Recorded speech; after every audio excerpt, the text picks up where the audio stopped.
A few hours ago, we felt a couple of earthquakes. One shook the press box, and then Logan Sartori's walk-off bomb that landed on the other side of 21st Avenue is the other one. The Blue Dragons stayed alive earlier today with a thrilling 14-12 comeback victory over the Cloud County Thunderbirds. Now Hutchinson tries to do what Barton did to them 1 year ago and end the game or end their season in the Region 6 tournament. It is time for Hutchinson Community College Baseball on the Blue Dragon Sports Network. Tonight from Eck Stadium in Wichita, it's the third round elimination game of the Central District Baseball Championship. And it's the Blue Dragons at 42-20 taking on the Barton Cougars at 37-21. Steve Carpenter with you from a very windy Eck Stadium. I'll be joined momentarily by Denny Steckline. Hutchinson, the last two first innings have been nightmarish. They gave up 6 runs against Colby last night. Came back within 1, but did not finish the job. Earlier today against Cloud County, it was an 8-run first inning against the Blue Dragons, except this time they looked into the abyss and then made a left turn.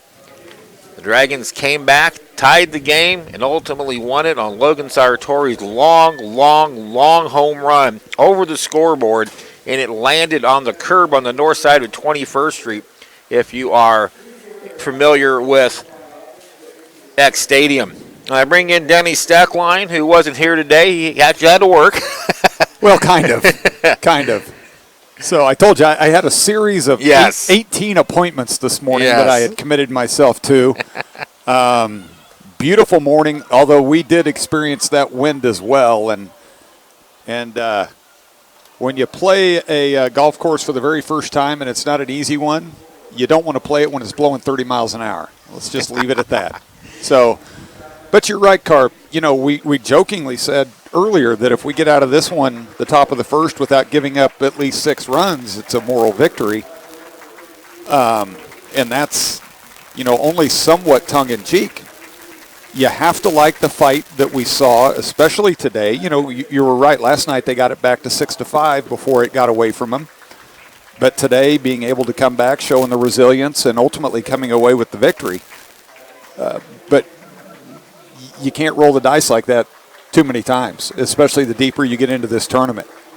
Yeah, it was the last two first innings. In fact, let's look at it this way. The last two starting pitchers, L.J. McDonough last night, Dylan Nedved today, a combined inning and a third over the last two starts.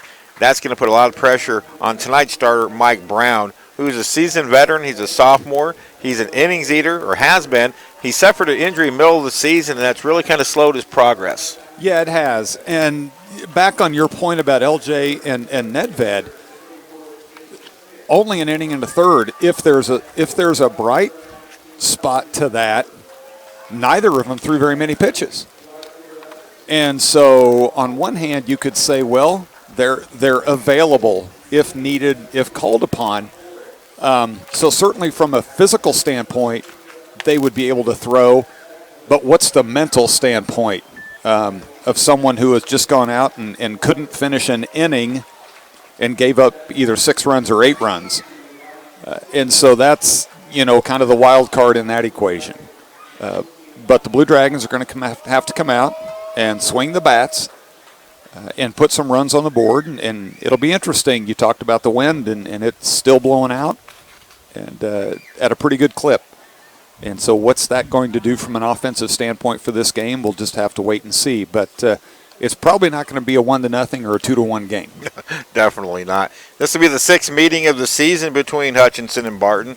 The Blue Dragons took the regular season, the conference series, 3-1, and then had a come-from-behind win in a non-conference game in the last couple weeks of the regular season to win the regular season series 4-1. Now they meet in the postseason. 1 year ago, these two teams met in the losers bracket final, and Barton shut out Hutchinson 8-0 on their way to a trip to Grand Junction. Here are the starting lineups. Hutchinson will be the home team as the higher seed. First for the Cougars, 37-21 under head coach Brent Biggs. Andrew Stewart will lead it off and play shortstop. Harrison Dank is the right fielder. he bats second. Noah Geeky bats third. He plays left field. Catcher Chandler Bloomer bats fourth for the Cougars. Charlie Pila, the designated hitter, he bats fifth. Tyler Bandiera bats sixth and plays third base. Nolan Riley bats seventh. He's at first. Brett Erickson bats eighth and plays second base. Chandler Kelly bats ninth and plays center field. And Jake Scala, a freshman with a 4-2 record, who gets the start tonight. Scala, a 5.55 ERA. So the Cougars are Stewart, Dank, Geeky, Bloomer, Pilot, and Bandiera, Riley, Erickson, Kelly, and Jake Scala on the mound. For the Blue Dragons, one change in the starting lineup. We'll go through it first, then we'll talk about it. At the top, though, it's the same. Logan Sartori at second, Dylan Nedved at short, Zane Schmidt, the designated hitter, Riley Metzger in left, Zion Bolin in right, Ryan Moritz at third base, he bats sixth, Zach Baxley at first base, Max McGuire the catcher, and the change in the lineup, Brian Skillman, who had a pinch hit leadoff walk in the ninth and scored ahead of Sartori's home run. He gets the start in center field. And Mike Brown gets the start, the sophomore from Omaha. Brown comes in with a record of 5-1 and a 4.68 ERA. So for the Dragons, once again, it's Sartori, Nedved, Schmidt, Metzger, Bolin, Moritz, Baxley, McGuire, Skillman, and Mike Brown on the mound. Center field's been a revolving door down here, Denny. Jeremiah Caesar starts, has an immediate impact defensively in the Fort Scott game, but he injured a hamstring. Will Reitz took over, but he was ineffective offensively and also had a bad misplay in center field. So entered the gritty Brian Skillman, who got the win in game number 1 on the mound. He did, and and he's been effective at the plate as well, I guess you could say. He's got 2 plate appearances as all so far in the postseason, but reached by a hit by pitch and a base on balls and scored a couple of runs. So what the Dragons are going to look for out of him is solid defense, not making any mistakes, but then also doing what, they talk about the 9-hole is often a second leadoff batter. And so taking that approach to the plate and finding ways to get on base. Back on Mike Brown getting the start tonight. If I'm not mistaken, Carp, this is his first postseason appearance. Yes. So we've had the 3 games against Labette at Hobart Dutter Field and 3 games here. And the first time that Brownie's towed the rubber. So, he's starting with a clean slate and hopefully can get off to a good start and set the tone early for Hutchinson. Brown making his 9th start, 13th appearance overall, 5-1 record with 1 complete game and a 4.68 earned run average. He gets set to face Andrew Stewart, the shortstop. We're about set to go. The winner advances to tomorrow. The loser's season is done. Welcome to Blue Dragon Baseball on the Blue Dragon Sports Network. First pitch from Mike Brown is taken low, ball 1. First pitch at 7:31 on this Friday evening.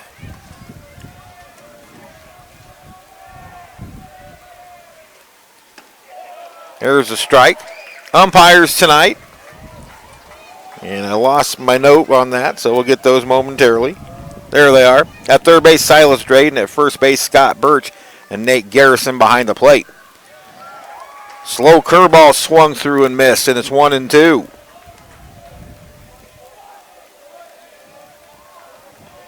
Stewart, so far here in Wichita, 1 for 13. Called strike 3. That pitch just dropped right off the table. Caught the inside corner, and a nice start from Mike Brown. Boy, when that first left Brownie's hand, you're looking at it and you're thinking it's going to hit Stewart. But you're right. It just broke right in, caught the inside corner, and Stewart was frozen. Now Harrison Dank. Dank so far in 3 games, 4 for 11. And I surmise that Harrison Dank loves playing the Blue Dragons. Here's a strike. If you remember, Denny, the first game last year, I pitch outside and it's 1-1. This before I go into that story, the scoreboard in left field, the power's been cut to because of construction in and around Eck Stadium, so we're using the auxiliary scoreboard. 1-1 is over but low, and it's 2-1. Last year, first game of the series at Lawson Biggsfield and Great Bend, Bobby Morganson hit a fly ball deep to center field that the center fielder banged into the wall and ended up separating his shoulder. There's a ground ball up the middle, Fielded by the second baseman Moore. It spins and throws and gets him. Nice job by Baxley on the scoop there to make that play. That was Sartori, excuse me. I'm used to Moritz being over at second, but he's at third. That was Logan Sartori. A nice play nonetheless. A nice play nonetheless. 2 up and 2 down. I haven't been able to say that for a while in the first inning. I hope you didn't just say it too soon, No Carp. kidding. No kidding. Here's left fielder Noah Geeky. If you did, I hope that net down below will hold you, because you might. First pitch from Brownie is a strike at the knees. He's got the off-speed pitch working early. Geeky 2 for 11 here in Wichita. No extra base hits. No RBIs. He scored a couple of runs. That pitch in the dirt. Leading hitter for the Cougars on the season at a 341 clip. So going back to last year, the center fielder left the game. Enter one Harrison Dank, and the Dragons couldn't get him out that entire series, and he's continued to hit ever since. Pitch in the dirt and back to the screen, 2-1 to Geeky. If I recall, in that series last year in 4 games, Harrison Dank was 11 for 14 against the Blue Dragons. The pitch. Low 3-1. And not only from Jayhawk Conference play, but that's a name we hear all during the summer yes. with Monarch Baseball too. So Low ball 4. So a 2-out walk. And that'll bring up the catcher, Chandler Bloomer. Bloomer so far in Wichita, 2 for 7. He has a home run and 2 RBIs, scored 3 runs. Barton advanced with a very impressive 8-3 win over Johnson County earlier this morning.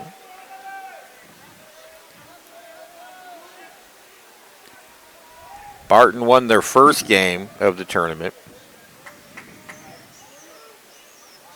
And Johnson County came in here as the second place team in the East. There's a high chopper through the right side. It had eyes. Going first to third is Geeky, and now my neck is really on the line. First and third with 2 out, and 2-out troubles continue to haunt the Blue Dragons. Well, and that base hit is one that Brown's just got to not worry about, because it wasn't a well-hit ball. It was a ball reminiscent of those of us that grew up on the artificial turf of Royal Stadium and watching Willie Wilson pound it into the turf. That's exactly what that was, and found its way to hop over Baxley into right field. Now the designated hitter, Charlie Pyle, he homered earlier today. Lines this one to left. Metzger has a beat on it. He makes the catch, and the inning is over. You're off the hook, Carp. No runs, a hit, 2 left. After a half inning, it's Barton nothing in the Blue Dragons. Coming up.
Well, the hero a few hours ago, Logan Sartori, steps up. the notorious first pitch swinger. That one wasn't a first pitch, but man, did it go a long way. He wasn't cheated on that cut. Earlier today, as I get my notes back into place, Logan Sartori was 3 for 6, a home run, 2 RBIs, and 2 runs scored. Sartori now hitting .329 for the year, 13 home runs, 61 RBIs, and he lifts one down the right field line toward the corner. Harrison Dank makes the catch, and there's one away. Carp, I was looking at some numbers, and there's one number that's really mind-boggling, because when we talk about this wind and the home runs and that type of offense, Hutchinson comes into this game with 87 home runs on the season. And the number for Barton, I'm looking at that. You've got to tell me if that's right. 16? That is correct. 16 home runs. Talk about two very different styles of baseball. Yeah, it's admittedly, Brett Biggs told me they have been offensive challenge this year, but here they are, still alive, trying to repeat as Region 6 champions. The 0-1 pitch to Nedved is a strike at the knees. Jake Scala, a right-handed freshman, 4-2 record and a 5.55 ERA. He has one complete game, making his 10th start. 35 2/3 innings pitched, 37 hits, 27 runs, 23 strikeouts, 11 walks. The pitch, slice foul by Nedved. Dillon earlier today went 3 for 4 with a double, 2 runs and an RBI. Now hitting .339 for the year, 10 home runs, second on the team with 65 RBIs. The pitch, pulled foul.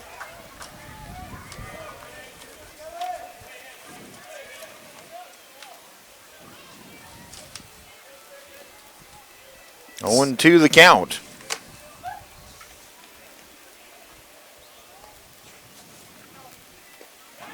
Swing and a miss, strike 3, 2 away.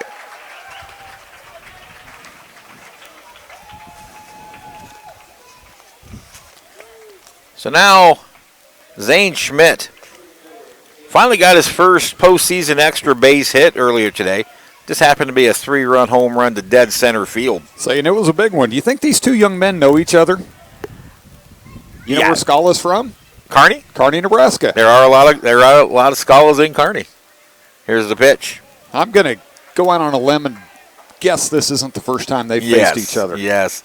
Zane ended up 3 for 5 earlier this afternoon. 3 RBIs, 2 home runs for the year. Now hitting .383. League high 21 home runs. Second in the conference with 72 RBIs. He takes a big hack and fouls it back to the netting. Had a good cut on it. Again, that home run was his first extra base hit of the postseason. Here in Wichita, Zane 5 for 12. He has 7 RBIs in Hutchinson's first 3 games. The 1-1. Change up outside, 2 balls and 1 strike. In 6 postseason games now, Zane Schmidt hitting .292, 7 for 24 with 8 RBIs. The 2-1. High for a ball, 3-1.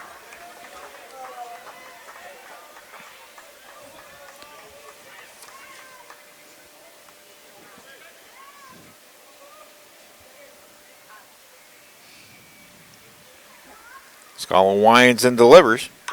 And it's chopped foul at the plate, full count. Pretty view from up here, Carp, but it's not quite the same as the old Lawrence Dumont Stadium where you got the river and downtown and the city skyline, Century 2 across the street. Yeah. Your life much more in your own hands when the windows are open in that press box. Line shot right field, that's down for a hit. Getting over to quickly get his Dank, he gets it back in. It's a 2-out single for Zane Schmidt, his 88th hit of the season. He's aboard with 2 out for Riley Metzger. Riley, another one who's been hitting it well here in Wichita. Cloud County used the major league shift on him in 4 at-bats today. He burned it twice, and he got burned by it twice. Yeah, I was going to ask you how many times. I know of at least, I was thinking of twice that he hit right into it. Lines this one to left center field. That's down for a hit. Schmidt makes the turn but puts on the brakes. Back-to-back singles with 2 out here in the first. When Riley's hitting it well, which as we were just saying he is here in Wichita, that's the way he hits the ball. Taking that ball the opposite field, dropping it in front of the left fielder. That is Metzger's 11th postseason hit. Earlier today, he was 2 for 4 with a double. Now Zion Bolin. Bolin 2 for 3 earlier today. He had a double, walked twice. So the Cougars threatened with 2 out in the top of the first. Dragons have a 2-out threat working here in the bottom half of the frame. The pitch. Breaking pitch misses upstairs for ball 1. Looking down the lineup here at Zion and the numbers here in Wichita, he's the 7th leading hitter for Hutchinson, but he's still hitting .300. So it says a lot about the offense that they've been able to muster. Bolin, a .295 hitter for the year, 5 home runs and 34 driven in. There's a strike at the knees. That was a good delivery from Scala.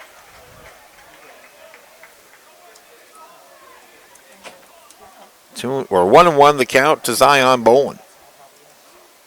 He's hit safely in 14 of his last 16 games. Over that stretch, his average has jumped up 62 points. There's a shot to right center field. Nobody's going to get to this one, and the Blue Dragons are going to take the lead. Schmidt scores. Metzger being waved around third. He will score without a play. It's a 2-run double for Zion Bolin, and the Dragons break out on top 2-0. Metzger scores all the way from first. Schmidt from second. For Zion, double number 8. RBIs 35 and 36. Now, over the last 2 games, the Dragons themselves have scored now 6 runs in these first innings. So, but finally, it's a positive. Hutch has the lead for the first time in 3 games. Say they're not trailing. Here's Ryan Moritz. Any coach would take six first inning runs. They just don't want to give up 14. Strike 1 to Moritz on the outside corner. Mo earlier today, 2 for 5, 2 doubles, 3 RBIs. Moritz hitting .450 in the postseason. He pulls this one foul, now hits out of an 0-2 hole. For the season, Ryan Moritz now up to .322 with 58 hits, 2 home runs, and 28 driven in. He has 7 postseason RBIs, again 3 coming earlier today. Check of the runner, the 0-2. Waste pitch high and outside, 1 ball and 2 strikes.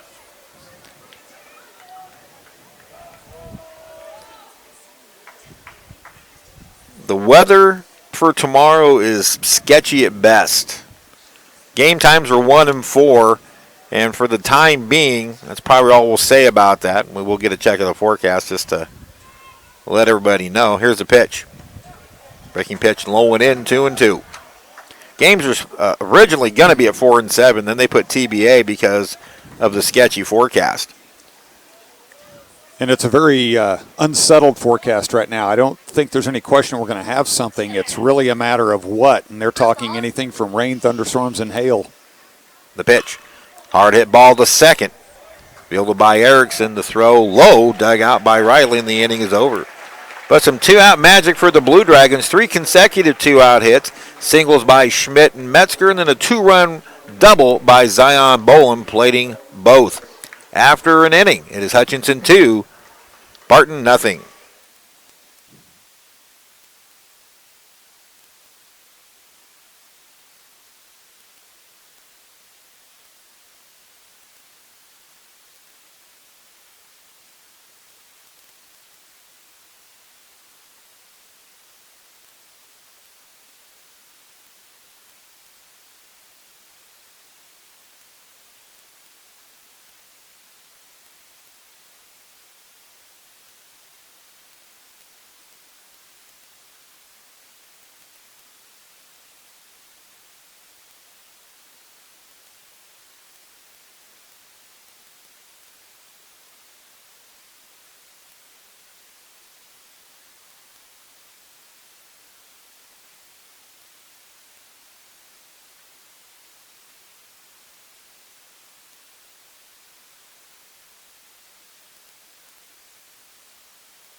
2-0 Hutchinson after one.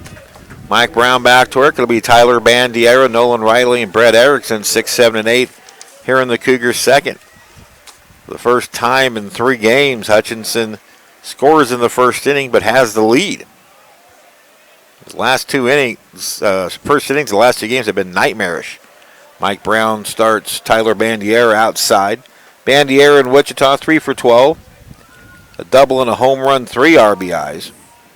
Bandiera for the year hitting .236, 4 home runs, and 25 driven in. There's a strike at the knees. Well-placed pitch on the outside corner at the knees. And the count evens at 1-1.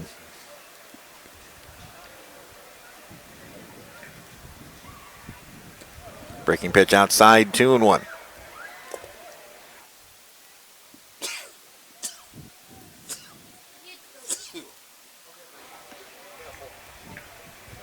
Brown back into the line.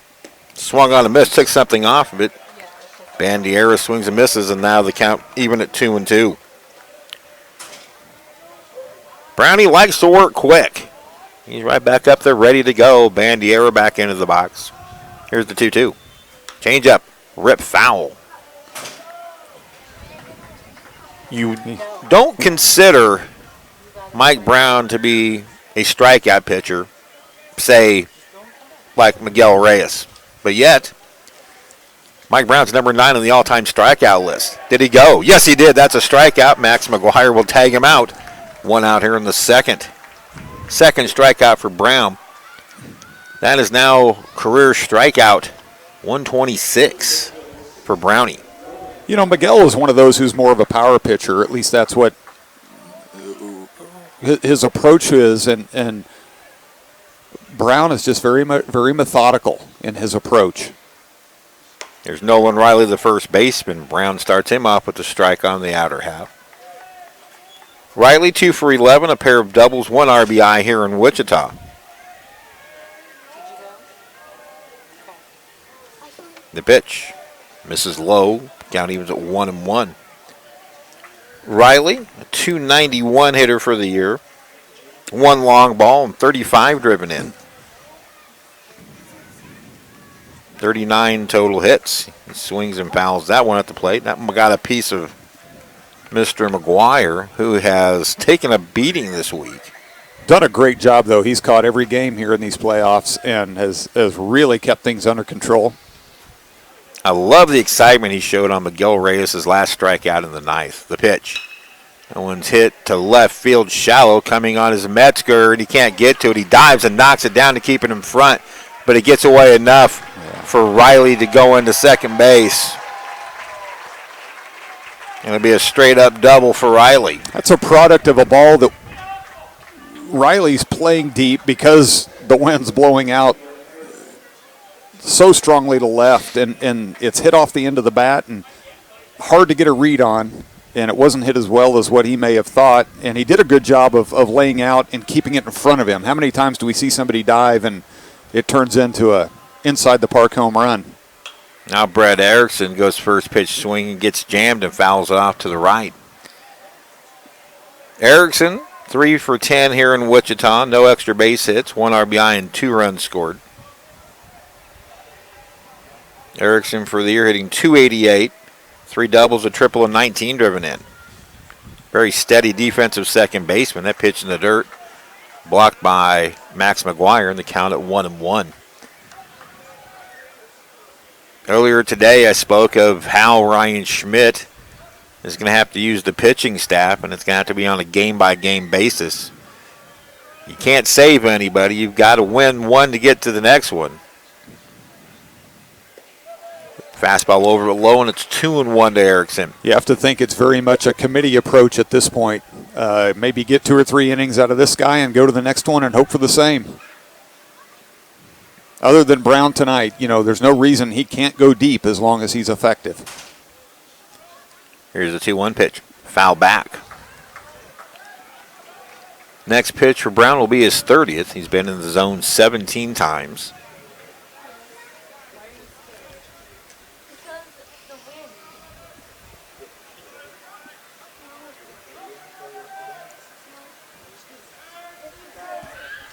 Brown out of the stretch. He comes set. 2-2 pitch. Curveball in the dirt. Another good smother job by McGuire. And now it's a full count to Erickson, the 8-hole hitter in this Cougar lineup. Good turnout of fans tonight from both sides. We've got good contingent from Hutch and from Barton here to support their teams. Payoff pitch.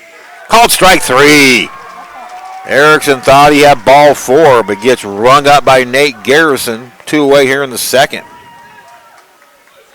Third strikeout for Brown.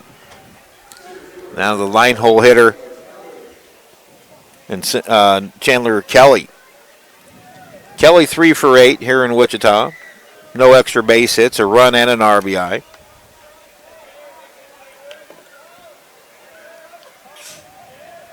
Kelly a 250 hitter on the year. That pitch bounces in again. And Mike Brown's going to bounce a lot of pitches. He is a curveball first pitcher, curveball fastball changeup. He is going to ditch a lot of pitches, and that's just his nature. Thus, you need to have a good defensive catcher like Max McGuire behind the dish.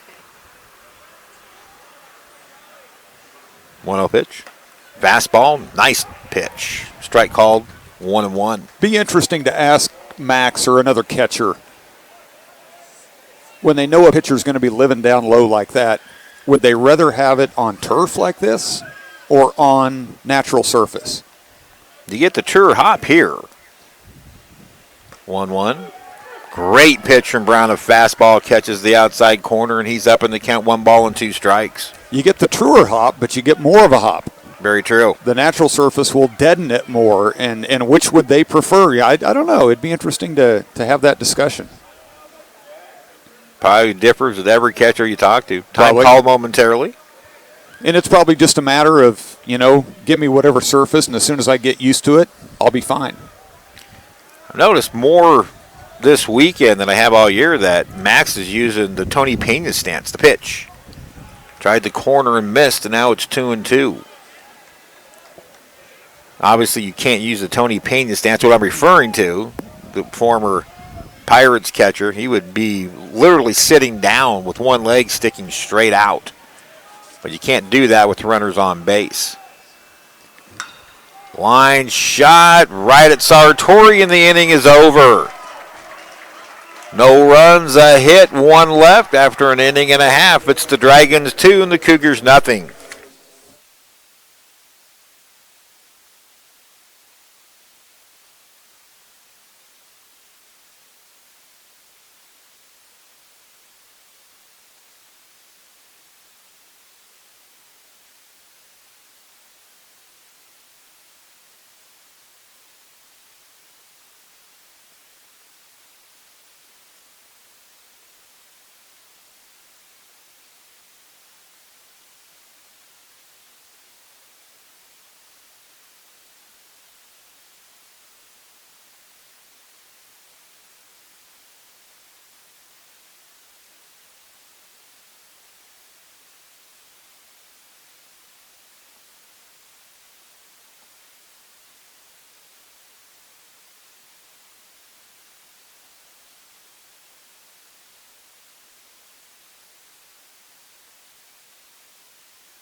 Two nothing Hutch, bottom of the second. Dragons coming up. Zach Baxley, Max McGuire, Brian Skillman, 7, 8, 9 to face Jake Scala. Dragons with the 2-0 lead on Zion Boland's 2-out, 2-run double in the bottom of the first. Just looking at some track stuff from Hobbs, Blue Dragon men and women, having some all right performances. We'll try to go through those a little bit.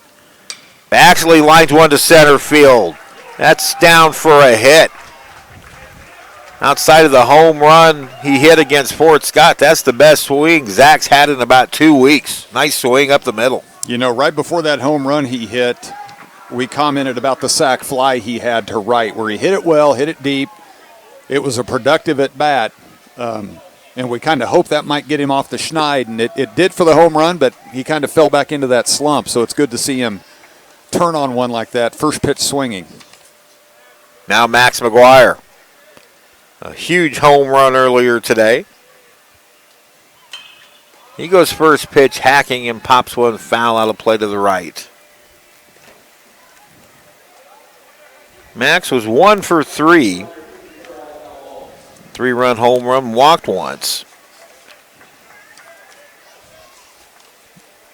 McGuire here in Wichita, 2 for 7, both hits extra base hits, a double and a home run. And now in 6 postseason games, Max hitting 3 for 17. Had some tough hitting luck in the Labette series. Hit the ball hard several times, but right at people. Breaking pitch from Scala, misses high for a ball. As you said, just 2 at-bats here in Wichita, but 5 RBIs, so they've been big at-bats, or big hits.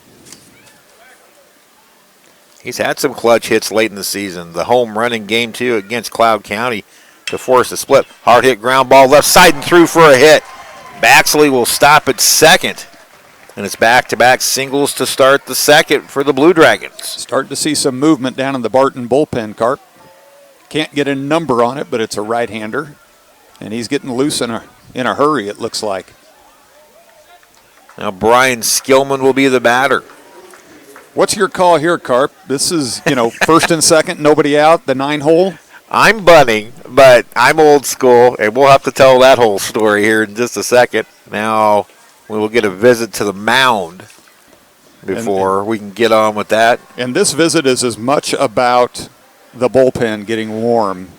Coach Biggs is taking a leisurely stroll to the mound, so he's giving his guy a little bit of time to start getting loose down there. Earlier today in the 9th inning of a 12-12 game, Brian Skillman led off the 9th as a pinch hitter and worked a walk. Skillman's only had a couple of plate appearances over the last month or so.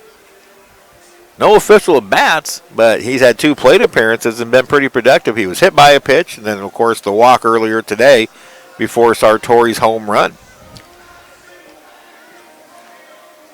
.250 hitter for the year for Skillman, 10 for 40, 2 doubles, a home run and 7 driven in.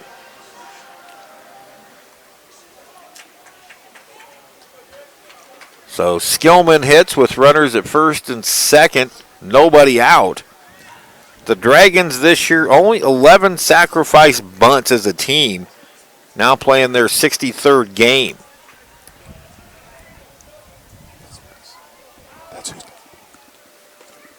Here's the pitch. Outside for a ball. Well, Barton's thinking like you are, but neither of you are thinking like Coach Schmidt because he's not shown bunt. Corner's in tight. Now he shows bunt and takes high for a ball. 2-0. But we'll all take a walk, and here they're I thought maybe they were sending the catcher out to kill some more time, but not. And you've got to be careful about that anymore with the rule changes about the number of visits, too. Yes, 6. They can go quickly, especially with rough starts. Skillman shows bunt, drops it down. This is a good one. Fielded by the third baseman, Bandiera. Yeah. Gets Skillman at first, and the sacrifice works for Skillman. His first of the year and the 12th of the season for the Blue Dragons. Bandiera double clutched that, getting it out of his glove, and Skillman gets down the lane. That's going to be the end of the day there for Scala. So he will work 1 1/3 innings. Can't close the book totally. The runners on the base paths are his responsibility. But we will have a pitching change. Dragons leading 2-0, threaten for more. We'll take this break on the Blue Dragons Sports Network.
Barton head coach Brett Biggs goes to sophomore right-hander Colton Crisp. One of his top hands out of the pen. Crisp making his 23rd appearance, a 3-5 record with 2 saves and a 2.08 earned run average. Crisp has pitched 43 and a third innings, allowed 28 hits, just 11 runs, 10 of those earned. 38 strikeouts to only 5 walks. He's given up 3 home run balls. So Crisp takes over with runners at second and third, 1 out here in the bottom of the second. And Hutchinson threatening, and this is the top of the order with Logan Sartori. One of the losses for Crisp this year came against the Blue Dragons at Hobart Detter Field. Here's Sartori. He flew out to moderately deep right his first time up. Infield back for the Cougars. The pitch. Chases one high and fouls it back. Has Logan ever met a first pitch he doesn't like? He's worse than Gerard Dyson. There was that big deal about Dyson chasing first pitches in the World Series. He's got nothing on Logan Sartori. The 0-1. Breaking pitch at Beauty. 0-2 in favor of the pitcher, Colton Crisp. It's not always the type of approach you see out of, or some coaches don't want to see out of, a leadoff hitter. Always old school. You want the leadoff hitter to work the count, get walks, get on base any way possible. The pitch. Fastball misses high, 1-2 to Sartori. Carp, I'm not sure if we're still just old school or just old. The game has evolved. The game has evolved.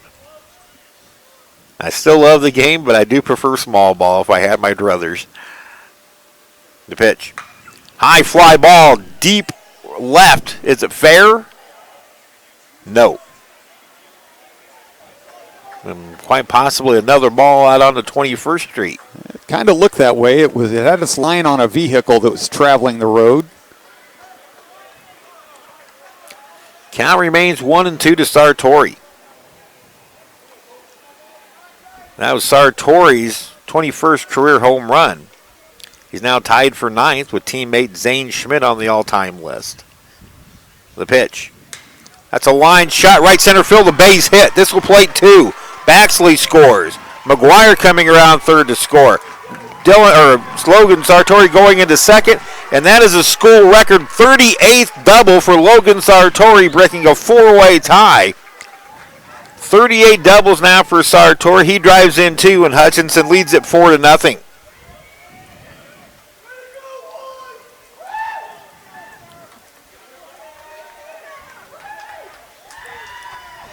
So 4 runs, 6 hits now for the Dragons. Here's Nedved, a strikeout victim his first time. 38 career doubles for Logan. Changeup misses high from Crisp, and it's ball 1 to Dylan Nedved, the future Iowa Hawkeye. Pains me to say that every time I do, but that's personal. High fly down the right field line. This should get out of play. It does, just in front of the Dragon bullpen. Just show you're the better man, Carp, and set the Nebraska in aside and support Dylan and his choices. I do. I give him a hard time. He knows I'm from Nebraska, so we have fun banter back and forth. Unlike me and Reller about the Blues and Blackhawks, that's personal. Pickoff play at second, getting back in under the tag is Sartori. Talking about Sartori, he's headed to College Station, and another connection to College Station the Blue Dragons have over the years. Former National Pitcher of the Year, Kyle Simons. I don't know if he's tuned in, but happy birthday, Kyle. He did a few good things for the Blue Dragons, especially in 2014. Shot foul off to the right again. Dylan, here in Wichita especially, really has been trying to inside out his swing and go the other way. Love the approach.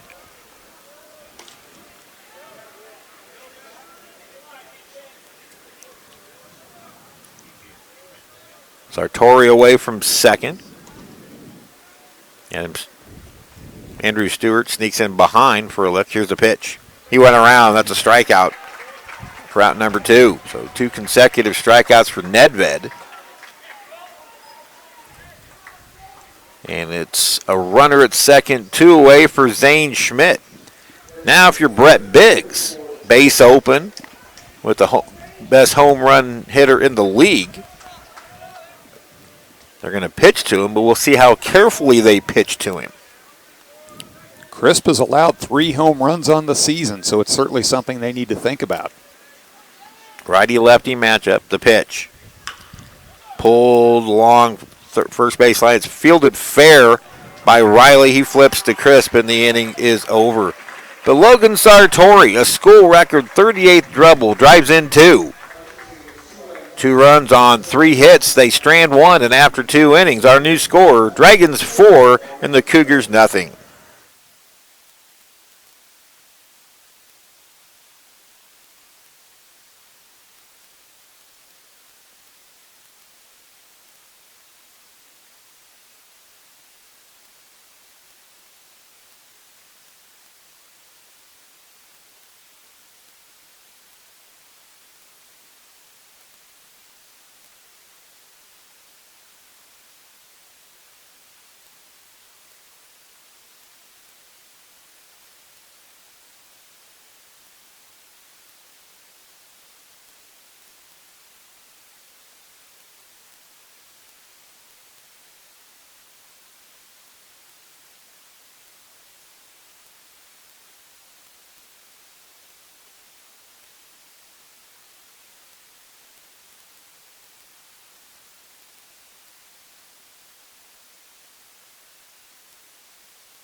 Yeah.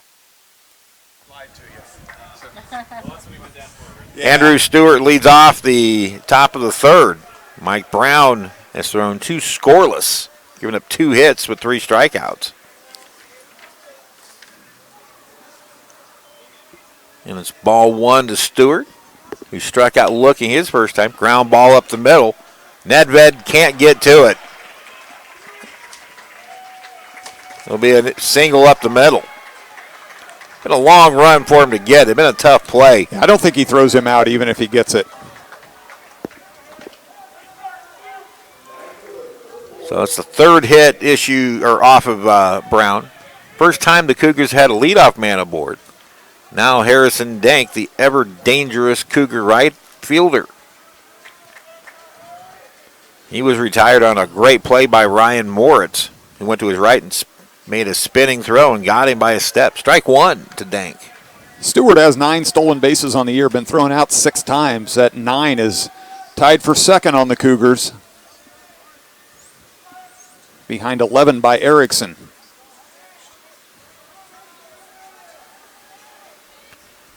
Third baseman Ryan Moritz looking bunt. He's even with the bag.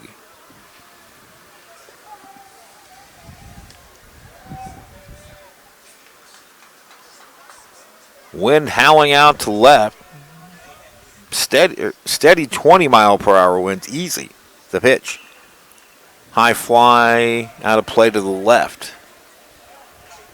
You have to think now that Moritz will back off a little bit with 2 strikes on the batter. The bunt is not off the table, but it's much less likely. Dragons have rolled 4 double plays in the postseason. Brown comes set. The 0-2. Line to right field. That's a hit. Stewart will head for 3rd. Boland will get the throw into 2nd. The Cougars have something cooking. Runners at the corners, nobody out to start the 3rd. We've got somebody up in the Blue Dragon bullpen just starting some light tossing at this point. We'll try to get a read on that number. Summers went 4 into 3rd today. He's likely out. Miguel Reyes threw 4 and getting the win today. Those 2 pitchers probably not available. Dylan Nedved threw just 27 pitches. And he's playing shortstop, so he's likely out. Ground ball up the middle. Sartori steps on the bag for one. Won't get the throw at first. A run will score. And the Cougars are on the board, now trailing 4-1. So Geeky will get an RBI.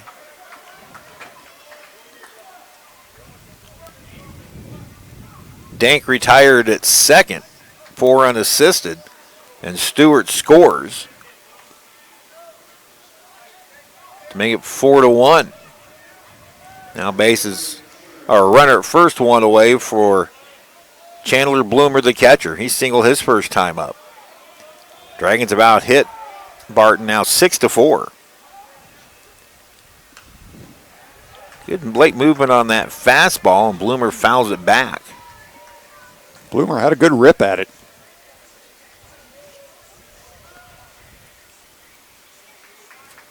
On 1 the count. The more innings Mike Brown can eat up, the better.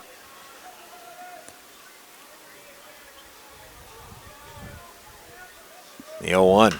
Lined over the shortstop Nedved into left for a hit. That's now 3 hits in the inning. That one wasn't particularly hit well, just in a perfect spot. Geeky stops at second. Now the Cougars have something cooking. Here's Charlie Pila, the designated hitter. He lined out to Riley Metzger his first time. He was the third out of the first inning, but he hit it very well, hit it hard, just right at Riley. Pila homered earlier today against Johnson County. Breaking pitch misses low, ball 1. Pitch count to 45, 28 in the zone for Mike Brown. He will do his work next year for Emporia State. The pitch. Good pitch. Strike at the knees, good lively fastball, and the count 1-1.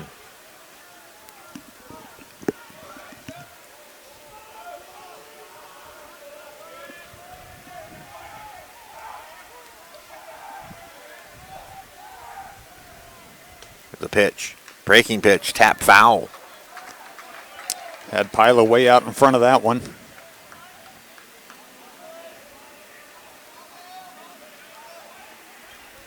All 3 Blue Dragon 1,500-meter runners down in Hobbs have qualified for the finals.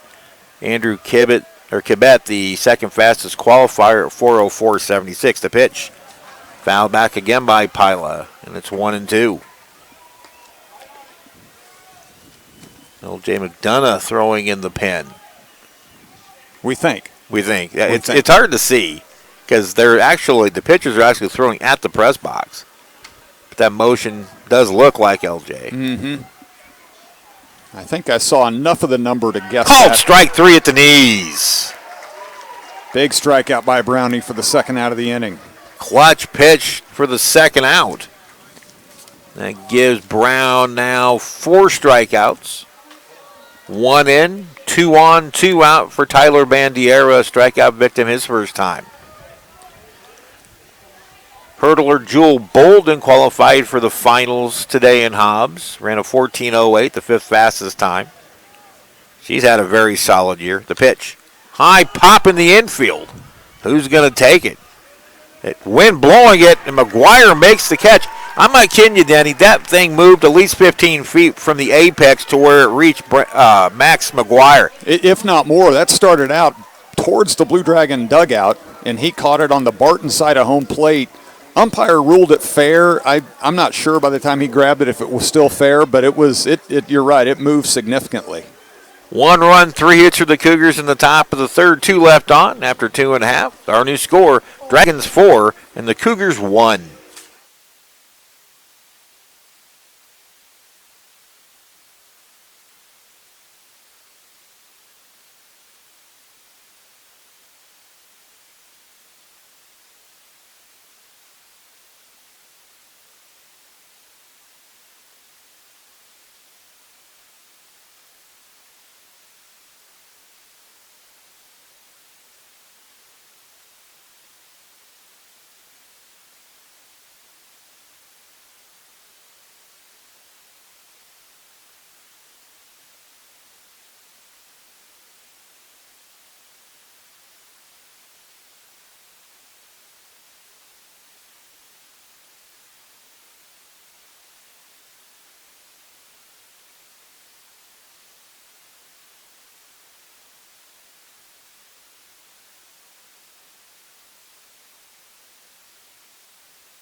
Welcome back to Eck Stadium in Wichita, everybody. Steve Carpenter and Denny Steckline with you on the Blue Dragon Sports Network. Home half of the third. Riley Metzger to lead it off for the Blue Dragons, leading 4-1.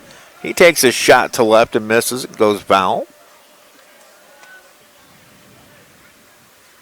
Mentioned earlier today that Riley Metzger got a very high compliment from Colby head coach Ryan Carter. Was talking to him after the game last night. The pitch in there for a strike from Colton Crisp. After the game last night, Ryan was up here for their post-game show with Rich Epp. Comes up to me and he says, that Riley Metzger kicking is flat out hit. Foul back again. The numbers bear that fact out. Riley's having a solid year at the plate. Carp, you were talking earlier about the shift that they had on him earlier today that Cloud did. And it's interesting because at this level of baseball, you don't have the analytics and the statistics and the spray charts. And one hit toward left center field. On the run, it's Geeky. It's over his head and off the wall. Retrieving it is Kelly, but it's going to be a leadoff double for Riley Metzger. Going the opposite way, it is Hutchinson's 7th hit of the game. And that was the prettiest part of that, was going to left center, short hopping the wall on the warning track. But someone to put a shift on Riley, because we've seen how much he goes the opposite way. But he goes the opposite way in the air. But obviously Cloud has information that says if he hits it on the ground, it's going to the right side. And it worked for him half the time today. Metzger's 5th extra base hit. I am tired. Pitch over the head of Zion Bolin and nearly wore one in the noggin for ball 1. As I was going to say, and if I would have sleep, I could do that, but the 7th extra base hit by Metzger in the postseason, his 4th double to go with 3 home runs, 12 total hits. So, yeah, Ryan Carter's right. He's swinging it. Good swing by Zion, foul back. Zion was really struggling, especially right after the injury, or actually before the injury. He was not swinging the bat well, but the last half of his sophomore year, Zion has become a very solid hitter for the Blue Dragons. The pitch. That's over the head of everybody back to the screen. And he got a great kickback, but Metzger moves up to third on one of the wildest of wild pitches you'll see. And that was one, Carp, if you take the situation now and do that again, any runner at third is going to be dead at home plate. That came all the way back to the plate, and the catcher would have just had to turn around and put the tag on him. 2-1 count to Zion. Pitch high again, 3-1. The infield back for the Cougars, they'll give up the run for the out. You talked about his hitting. You know, correct me if I'm wrong, but when Zion came to Hutch, he was played mainly infield. Yes, third base. And he's become an outstanding outfielder. He has. Much like the transformation of Zach Baxley, normally a catcher, and he's turned himself into one of the best first basemen in the conference. No question. Bolin walks, runners at the quarters, nobody out. And Ryan Moritz will be the hitter. Dragons about hit Barton 7-5. So now we've got first and third, nobody out, Carp. Do you send Zion? 5 stolen bases on the year, caught just twice. Chandler Bloomer, one of the better arms in the league. If I do something like that, it may be more of a hit and run with Moritz. That's what, because the advantage of having Moritz up there hitting from the left side and the first baseman holding on Bolin is you've got a much bigger hole over there for Mo to aim through to try to get to pull one through. Moritz takes a fastball in the outside corner at the knees for a strike. Which is probably why that pitch was a little bit to the outside part of the plate. Mo grounded out to second baseman Brett Erickson his first time up. Here's the pitch. Slice foul off to the left, and it's 0-2. Mo having a very solid postseason, now 9 for 21. A couple of those hits are doubles. Both of those came earlier today in the win over Cloud County. 0-2 here, though. The pitch, strike him out on a high fastball. The high fastball continues to be the bugaboo of Ryan Moritz. He strikes out for out number 1, and now Zach Baxley. Solid single to lead off the second. He came around on Sartori's school record 38th double to score. But the swing by Baxley was what was impressive. Nice and compact and right back up the middle, which is how you teach it. The pitch. Big hack at that one, and he misses. Nothing in one. First pitch swinging again, but it was not the shorter, more compact swing. It was going for a little bit more than that. Bax now 106 career hits.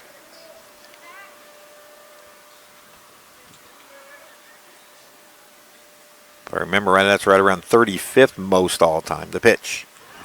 Change up in for a strike from Crisp, and now Baxley hits from an 0-2 hole.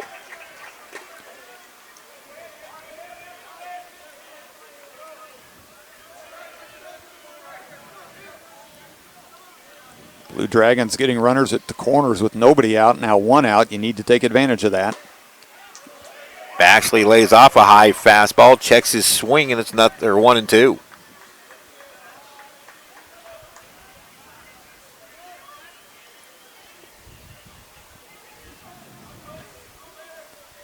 Bowling away from first, Metzger away from third.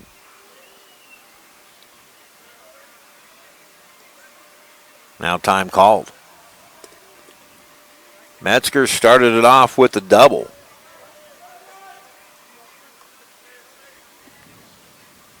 Bolin walked. Here's the pitch. Foul back.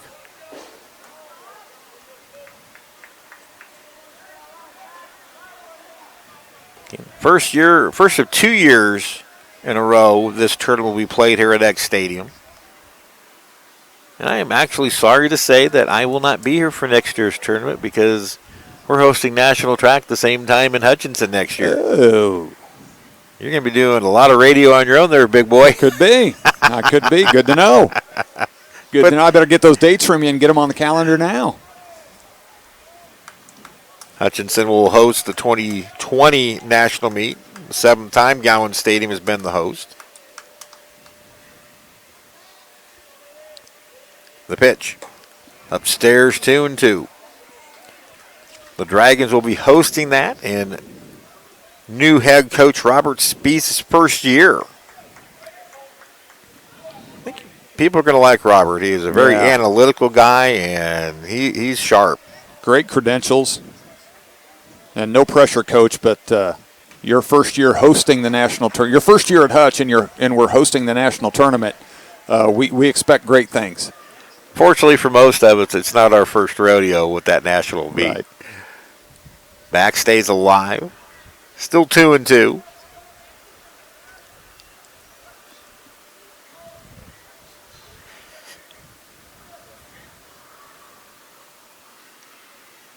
Very deliberately now, Crisp delivers. Called strike 3. That pitch dropped right in there. So after the first 2 reached, Moritz and Baxley strike out, and it'll take a 2-out hit from Max McGuire to do any damage here in the 3rd. Max singled and scored. He scored on Sartori's double. That made it 4-0 at that point. Now 4-1.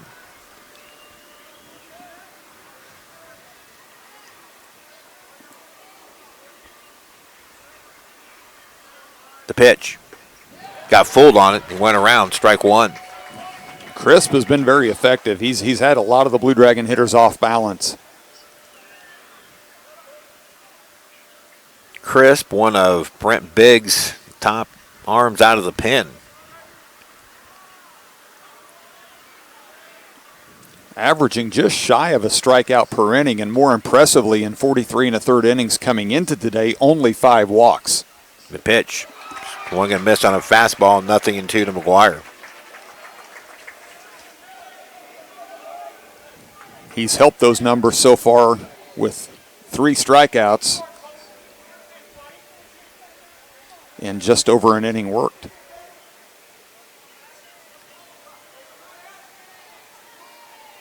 comes set out of the stretch. The 0-2 to Max. Changeup misses low. 1-2. Lights are on here at Eck Stadium. Dragons playing just their third true night game of the season. Second night in a row.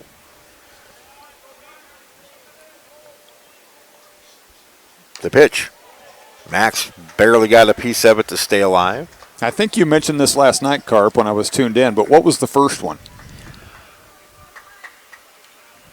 The Cloud County game, the second game up there. Okay. So we never did play one at Hobart Deader, did we? No. We had a 5 o'clock start with Barton, but that's not considered a night game.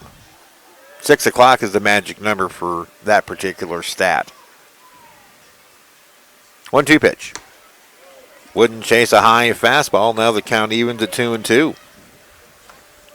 I loved Max McGuire's reaction earlier today when Miguel Reyes got the final out of the 9th inning. Max was bouncing his head, and he did the old Pete Rose spike. He was that excited. Even when the Dragons were down, that pitch misses high, and McGuire runs the count full. I was told this by Assistant Athletic Director Steve Kappenman, that Max would not let that dugout get down. He was on top of those guys all day long, and look what happened. It paid off, and they came back and won. Bowl will move on the pitch. 3-2, 2 out. Doesn't the coach love that kind of leadership, that someone's willing to do their job for them in a sense? Runner goes the pitch. Called strike 3. Right at the knees. Could have gone either way, and it goes this time the way of the Barton Cougars. Dragons squander a leadoff double from Bolin. No runs, 1 hit, 2 left. The Blue Dragons are stranded 4 through 3 innings. We head to the 4th here in Wichita. Dragons 4 and the Cougars 1.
Steve Carpenter, Denny Steckline with you. 4-1 Hutch as we go to the 4th, and with the play-by-play, here's Denny Steckline.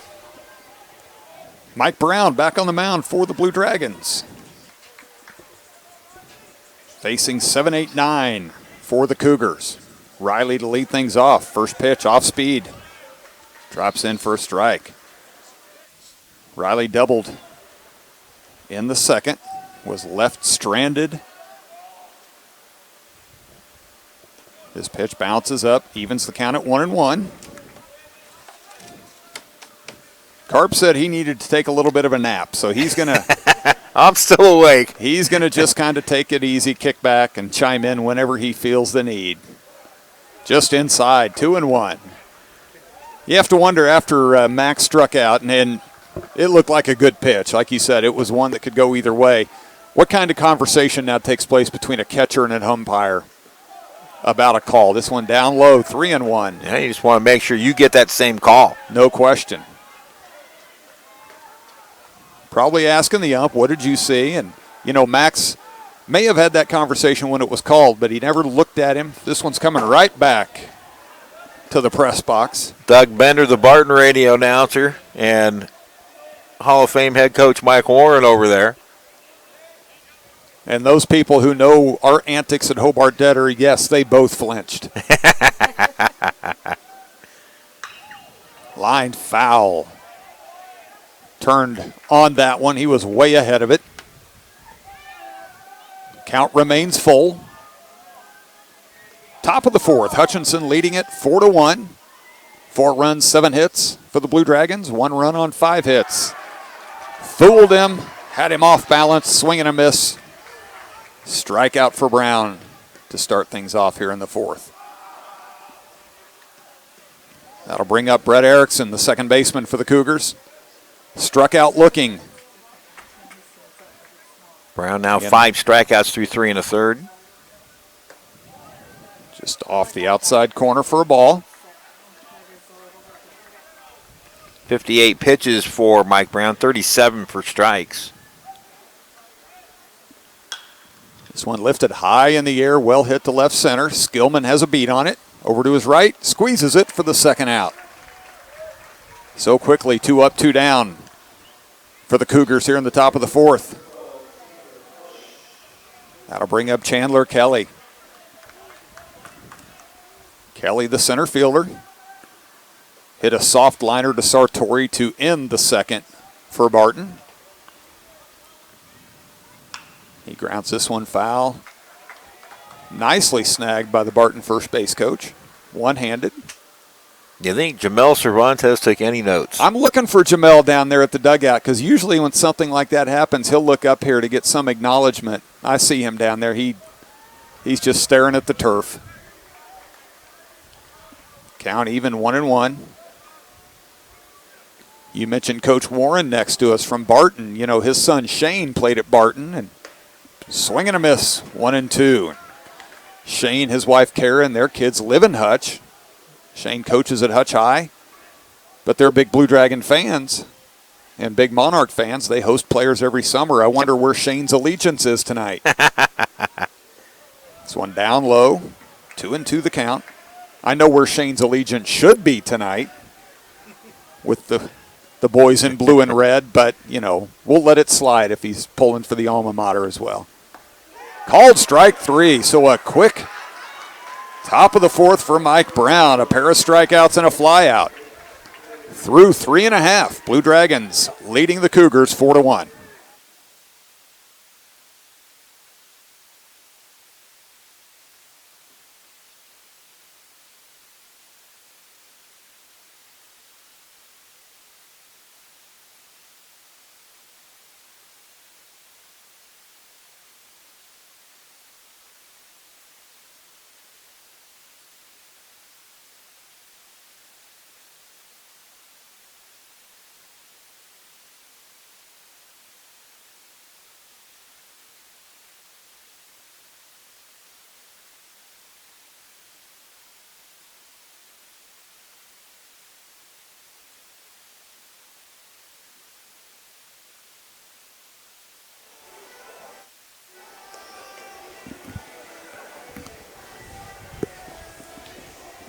Welcome back to Eck Stadium. Denny Steckline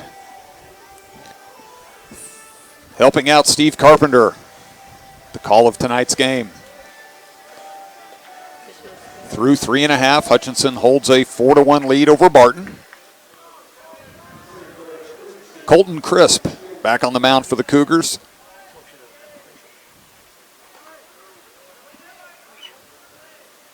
He came in the bottom of the second.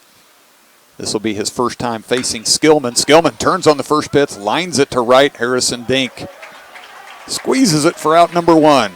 Skillman hit it hard, but right at Dank.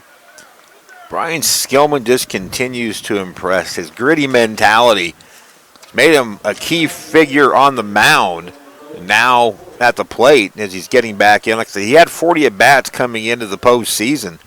And he just has a very gritty nature about him, which is really great to see. He does. And you know, he swings the bat well, but then you look at what he gave Hutchinson in that pitching performance the other day. Sartori lifts this one high down the line and left. Almost overrunning it and reaching back. I think he was standing pretty much in foul territory, but Geeky reached back and made the catch. So very quickly for Hutchinson here in the fourth, 2 outs. That'll bring up Dylan Nedved. The sky not totally dark yet, and that ball was above the lights. So that was a tough play for Geeky. Dylan looking for something positive out of this at bat. 0 for 2, 2 strikeouts so far in the game this evening. Here's the 0-1, off speed upstairs. 1-1 now the count.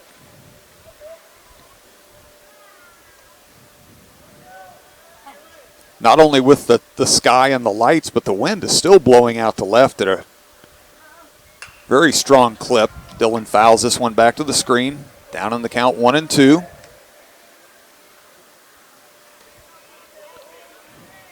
Carp, what do you think as an outfielder? Would you rather be the right fielder and having to worry about the ball left to right, or a left fielder where the depth, is it going to go over me? Do I need to charge it?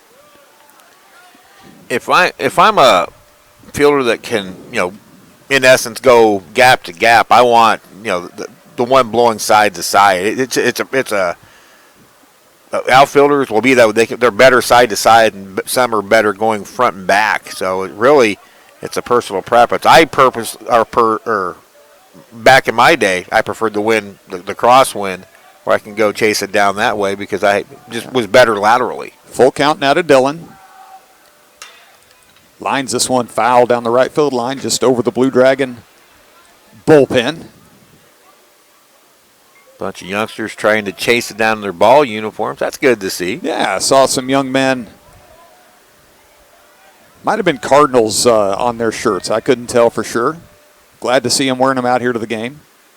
And the 3-2 pitch. Dylan chops this one to short.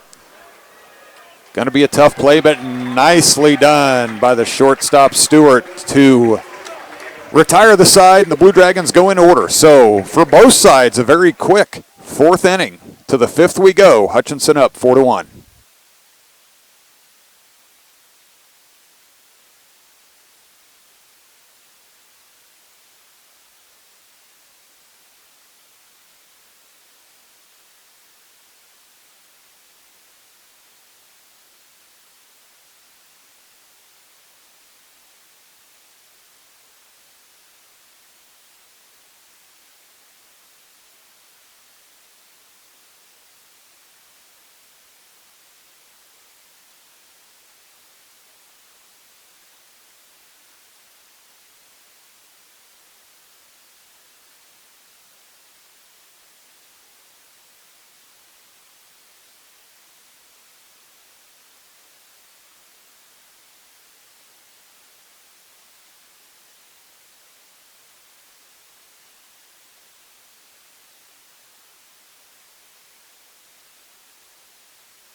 Back at Eck Stadium, top of the fifth inning. 4-1 Blue Dragons leading the Barton Cougars. Back to the top of the order for the Cougars. Shortstop Andrew Stewart to lead things off here in the fifth against Mike Brown. Stewart struck out looking in the first, singled, came around to score in the third. Fouls this first one away. Brownie at 65 pitches to start this inning. Lined right back up the middle. Brown went for the kick save. Couldn't get it. Skillman gets it back in, so a leadoff single for Stewart. Second time in 5 innings that the Cougars get the leadoff man aboard. They converted the other time, and it was the single by Stewart in the third the other time. So now Harrison Dank, the batter. Dank 1 for 2, grounded out to second. Lined to single to right. Eventually was erased on a force out at second on a double play attempt. Brown bounces this one up. McGuire keeps it in front. 1-0 the count. Barton coach Brent Biggs has used the hit and run with these two quite a bit this year. And the way Dank controls the bat, it's a pretty safe bet with him. And does so very effectively.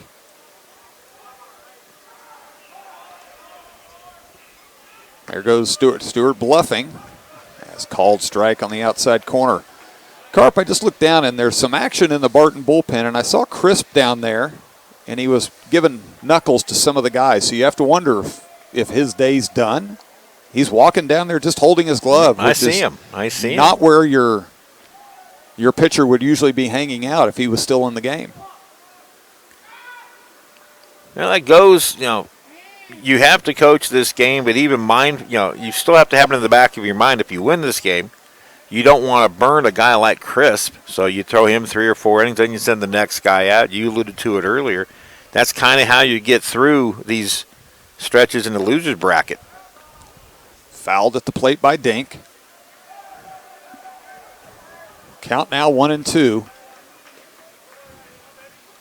It certainly does change the strategy of the whole tournament when you fall to that loser's bracket. Well, as I said after the loss to Colby last night, it's going to take a 5-game winning streak to get to Grand Junction. And you have to do it one at a time. You're not going to get 4 without 3. You're not going to get 3 without 2. Brown checks Stewart. And the 1-2. Up and away, 2-2. Stewart has Brown's attention. He, as we mentioned earlier, 9 stolen bases. Tied for second on the team. Definitely a threat to steal. Been caught 6 times.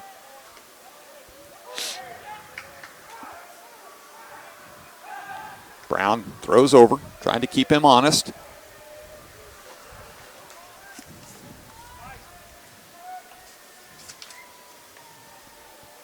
Brownie does have a pickoff this year. Be a great time for another one. Here's the 2-2. Just low. Counts now full to Dank.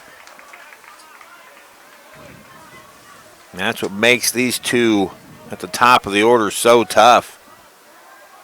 Stewart and Dank, both patient hitters, both have good bat control, good eyes at the plate. Puts a lot of pressure on the defense. And the 3-2 pitch. There goes Stewart. Dank lifts this one into right center. Skillman tracks it down. Stewart retreats to first. So 1 away now here in the top of the 5th. Something else, and you alluded to it earlier, Carp, Brown is a very quick worker. And when you get that runner on base, that changes what a pitcher's able to do. And it really forces him to slow down his pace. And you have to wonder how that impacts a pitcher who's used to working quickly. Right. To have to change that routine and make that adjustment. Geeky now at the plate. This one bounces. Stewart's going to go to second. Wild pitch. To further your point, once you go out of the stretch, especially if you're a quick worker, you have to vary your delivery so the runners on base don't time you just like that in a stolen base. You want to come set, pause, then go. Then the next time you may hold 2 or 3 counts. They can throw a pitcher off. This one, off-speed pitch for a strike. Evens the count at 1-1. Noah Geeky walked in the first. Reached on a fielder's choice in the third. Stewart at second with 1 away here in the top of the 5th. The 1-1 pitch grounded sharply in the hole to left. Stewart's around third. He's going to score. Metzger, the throw comes into second. So an RBI single for Geeky. And the lead is now 4-2. Geeky with his second RBI of the night. The other on a fielder's choice in the third. Each team now with 7 hits. So Geeky's driven in both of the Cougars' runs. And they now trail Hutchinson 4-2. Hutch has out hit the Cougars 7-6.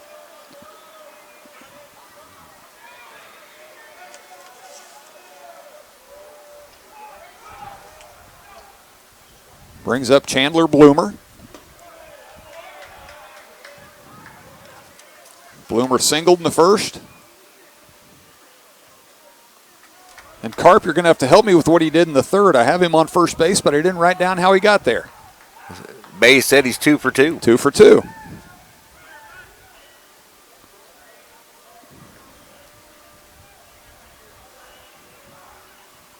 Dragons hoping for a double play ball.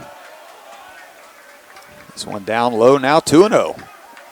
That's usually a sign that the wheels are coming off a little bit for Mike Brown when he's continuously behind ball 1, 2-0, 2-1. He's a much more effective pitcher when he's in the zone throwing strike one. Not necessarily all strikes, but strike one is a very important pitch for Mike Brown. This one's lifted high in the air to left. Skillman comes over. Metzger backpedaling just short of the track. He makes the catch, gets it back in. Geeky back to first. And I don't think Riley saw that all the way. I was just going to say, he caught it, but that was a very awkward-looking catch. He caught it very low, almost below his waist. But a big second out for Charlie Pila, the designated hitter. Pila lined out hard to Metzger in left to end the first. Struck out looking in the third. As Riley walked back to his position there in left, he was looking up a lot at the sky. And you talked about this, you know, it's kind of that dusk time and not quite dark enough yet. And they don't have the backdrop that allows them to pick the ball up as clearly as they would like, as the first pitch is low and away for a ball. And when the ball gets up above the lights, and we've had a few of those tonight, these are tall light poles, but these young men can hit them a mile high. At this time of night, like you said, a very tough catch. And Pila lines this one. Sartori dives, knocks it down, but that's going to be a hit. And really, Carp, not a bad break for Hutchinson, because if that gets through to right center, Geeky's at least on third. Right. So just the fact that Sartori got a glove on it probably saved 90 feet, maybe a piece. Now here's Bandiera. He's 0 for 2, a strikeout and a pop-up.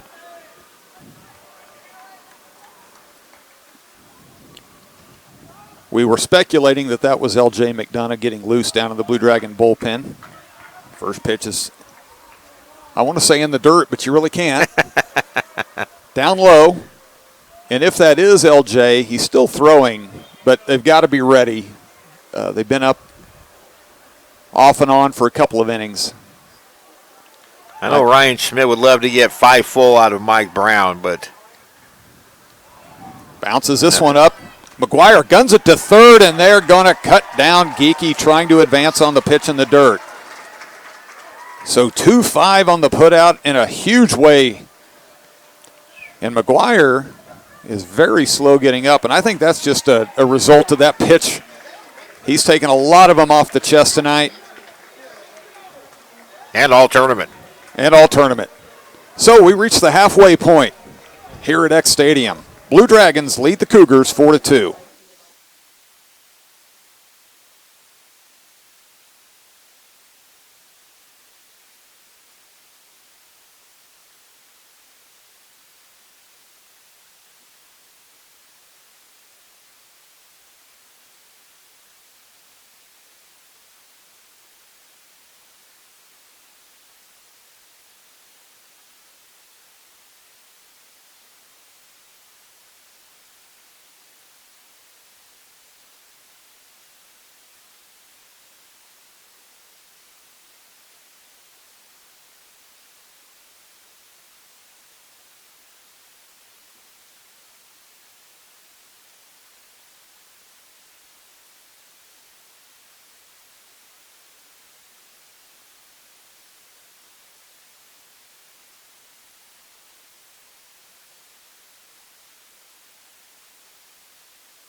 As we speculated when we saw Colton Crisp down in the Barton bullpen getting congratulations from other players, his evening is done.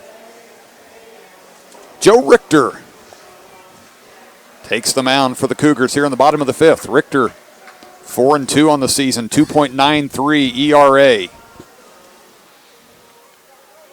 This is his 21st appearance, all in relief. He will face 4, 5, and 6 for the Blue Dragons. Holden Crisp threw 45 pitches in 2 2/3 innings, allowed 2 hits, no runs, walked 1 and struck out 4, had 1 wild pitch. Be honest, Carp, how hard is it for you not to say Coco? It's really hard. I said 4, 5, 6. I meant 3, 4, 5 as designated hitter Zane Schmidt leads things off for the Blue Dragons. Zane singled in the first, grounded out to first in the second. So he lines this one sharply past the shortstop. That'll be a base hit to left center. That one just ate up Stewart at short. They teach you in Little League, get in front of the ball, get in front of the ball. Nobody wants to get in front of the ball that's hit like that. If you get in front of the ball there, you're going to have a bunch of laces running either your wrist or your hips or your leg. And frankly, it was hit hard enough. He didn't have time to get in front of the ball. He did what he could. So Riley Metzger now steps in, singled in the first and scored, doubled in the third. And we're going to have a little visit to the mound by Bandiera. With a new pitcher in, that's not unusual. They want to make sure they've got the signs down. Especially with a runner on base.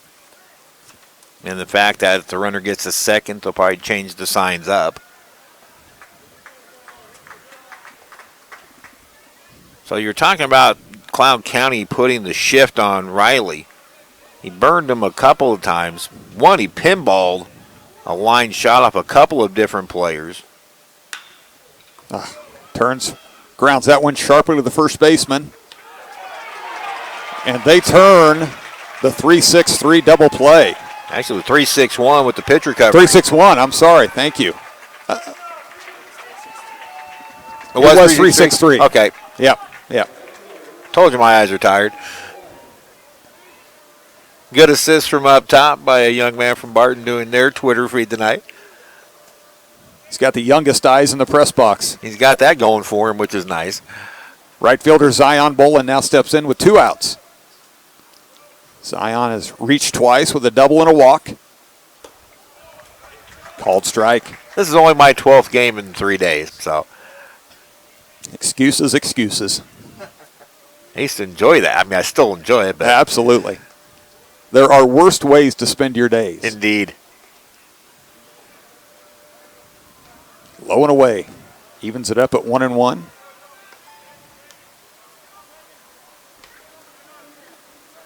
I do have one of the greatest jobs on the planet. I get paid to go to games. Absolutely.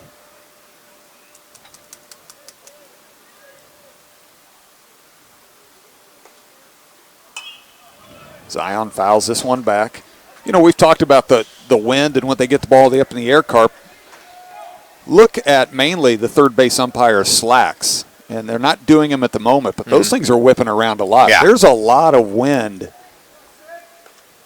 on this field right now. The way this ballpark is built now with the concourses the way they are, there are a lot of wind totals in this ballpark now. Just misses. Zion was thankful that was not a backwards K in the book. So 2-2 now the count. You go right out the press box door, and there's a huge wind tunnel out there. Yeah. But a lot of that will come through those main level concourses, and it makes it very windy down on the field. Here's the 2-2 pitch from Richter. Zion grounded sharply up the middle, backhanded. At second, the throw across to Riley for the out.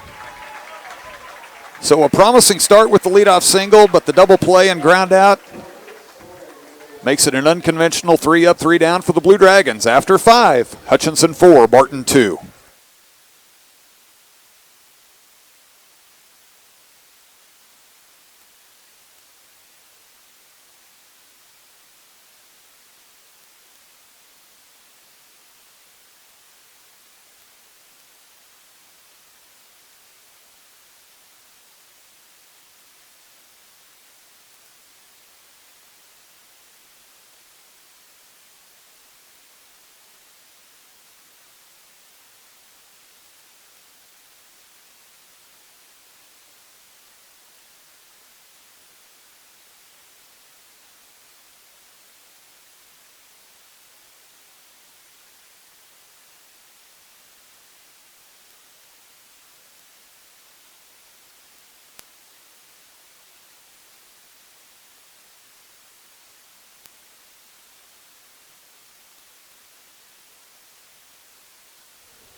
Mike Brown back on the mound. And, Carp, that's going to make Ryan Schmidt very pleased to get his starting pitcher into the 6th inning of this one, as depleted as their staff is at the moment this deep in the tournament. Indeed. 8 hits allowed, just 2 runs. He has struck out 6 and walked 1 with 82 pitches. So Brownie being Mike Brown tonight, battling out there on the bump, giving the Dragons a chance. So Bandiera back in, and he's going to send this one down the left field line and scoot his way into second for a double. Bandiera was at the plate in the top of the 5th when Geeky was thrown out trying to move from second to third on the pitch in the dirt. So he led off here, and on a 1-0 pitch, lined it sharply into the corner. And Ryan Schmidt now is going to take his own slow stroll to the mound. Well, whoever has been warming up, whether it be LJ McDonough or whoever, he has thrown a simulated game out in the bullpen. He should be plenty warm. 3rd time the Cougars have gotten the leadoff man aboard, and they have converted on the other 2 occasions. And that's going to be the end of the night for Mike Brown, and every member of that Blue Dragon dugout comes out to congratulate him. Coach has to be very pleased with 5+, 2 runs. He's responsible for the runner at second. But a great outing for Brownie, especially like we talked, that this was his first appearance of the postseason, so he had not thrown for a while. Yeah, that injury mid-season just really kind of derailed Mike Brown for a while. Struggled with his command. He lost confidence in his fastball, which made his secondary stuff very hittable.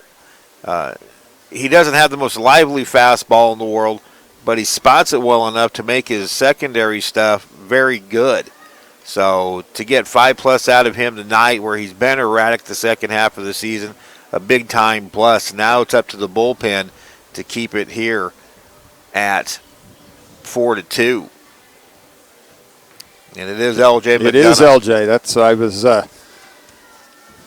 waiting for him to turn around and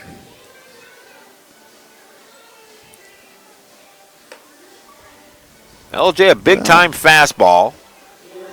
He goes 90-93 with it.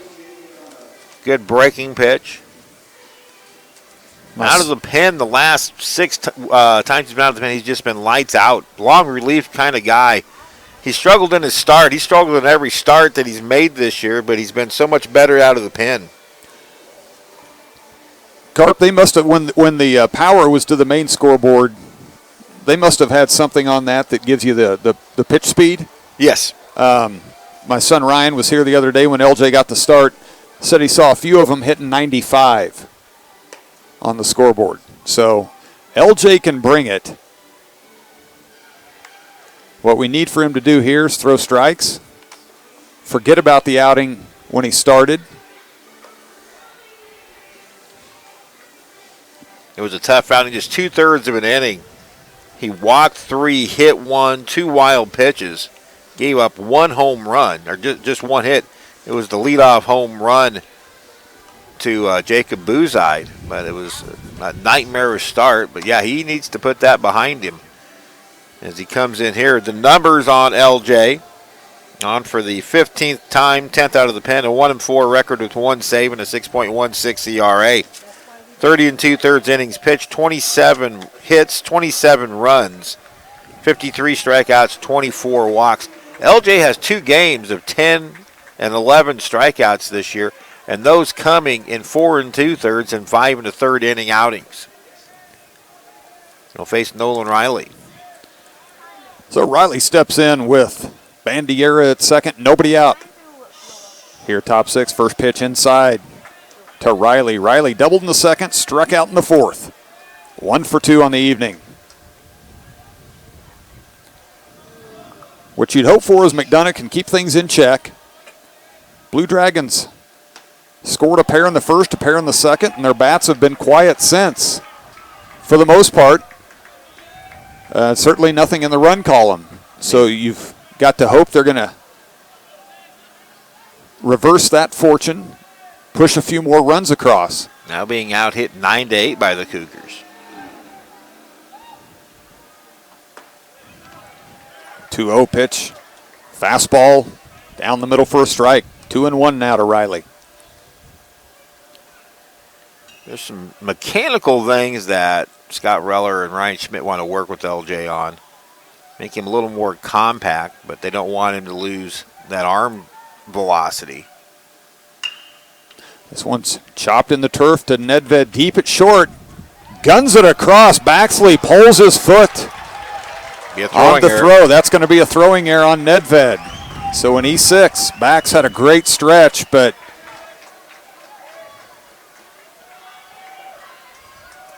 couldn't quite get it out there enough. So now 1st and 3rd for the Cougars. No nobody out. Yep, no argument by the Dragon dugout. No, and with that angle, they would have had a pretty good viewpoint of Bax's foot. And Bax didn't make a point to say anything to the dugout that, hey, I had it.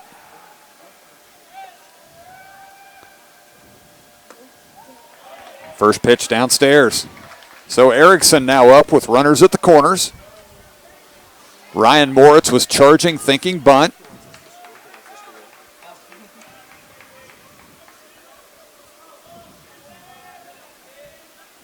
Things have gotten tight here in Wichita.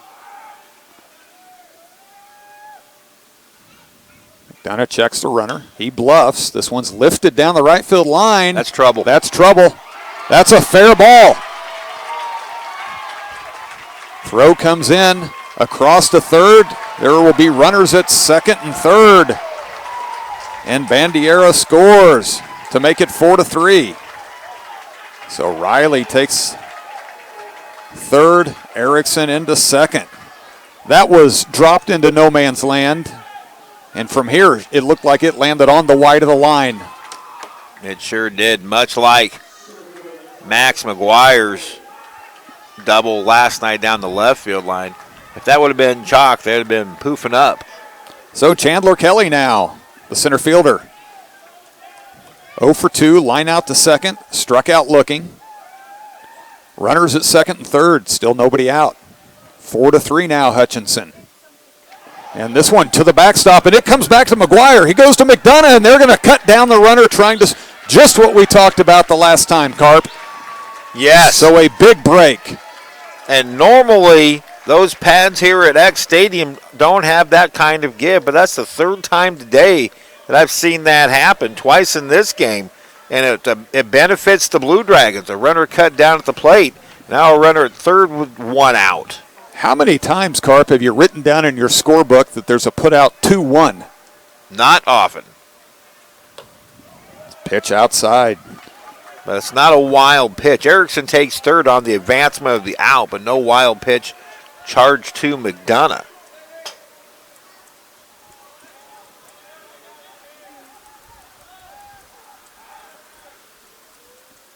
Swing and a miss by Kelly. Counts 2-1.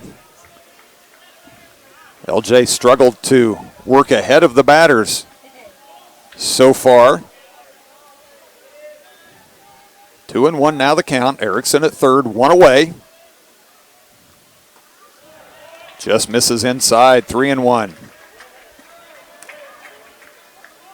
I'd mentioned a few minutes ago about the coach is wanting to make his McDonough's motion more compact. He is very wide, and I think that's affecting his command. That's upstairs for a ball. So 1st and 3rd now after the base on balls to Kelly.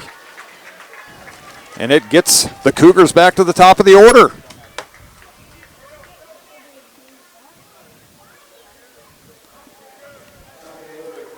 Andrew Stewart, 2 for 3, has scored a couple of runs.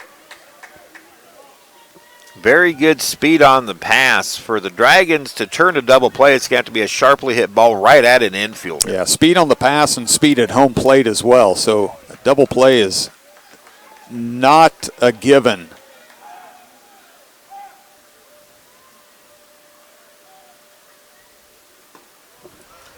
Stewart way late on that one, swing and a miss.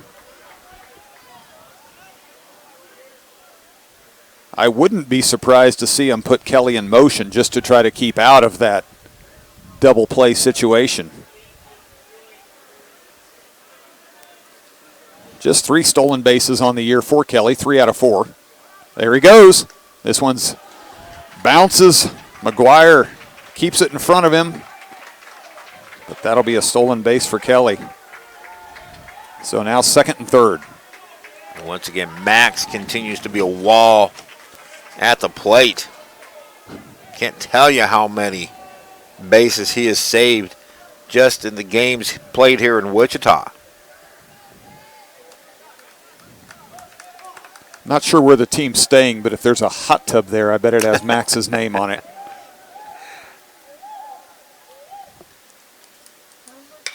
This is grounded sharply to the right side. That's going to get through to right. And it's going to score a pair, and the Cougars are going to take their first lead of the evening. Erickson and Kelly come around to score on Stewart's third base hit of the night. And it's now 5-4 Cougars. So after Hutchinson jumped out to that 4-0 early lead, their bats have gone silent. And the Cougars have chipped away and now taken the lead here in the top of the 6th. Brings up Harrison Dank. Dank 1 for 3. And Stewart's off and running. And McGuire had a bad pitch to handle. Didn't have a chance to get much on it, and it hit the mound as he threw it. Yeah, Max did all he could with that to even attempt to get a throw off. You almost think that Coach Biggs here senses something. And as Stewart took off on the first pitch. That happens a lot. Lately, the Dragon bullpen, not so much the starters, but the Dragon bullpen has been very bad about holding runners on base. They're going almost 2-0, 2-3 to the plate when you need to be about 1-5 to 1-7. The teams have picked up on it. Called strike. 1-1 now to Dank. Stewart in scoring position at second. 5-4 Cougars. 1 away, top of the 6th. Barton used that same running game to basically bury Johnson County earlier today. Just continually put pressure on the Cavaliers. Nice pitch, catches the outside corner. Count now 1-2 to Dank. Got a lefty up and throwing in the Hutch bullpen, and a lefty up and throwing in the Barton bullpen.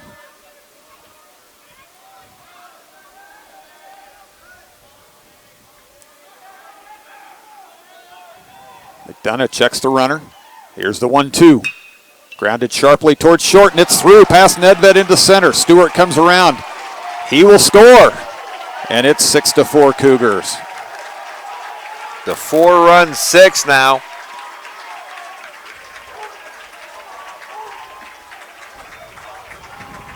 Six batters have come to the plate. 4 have scored. And now the heart of the order is coming around. Here comes Ryan Schmidt. And all 6 have reached.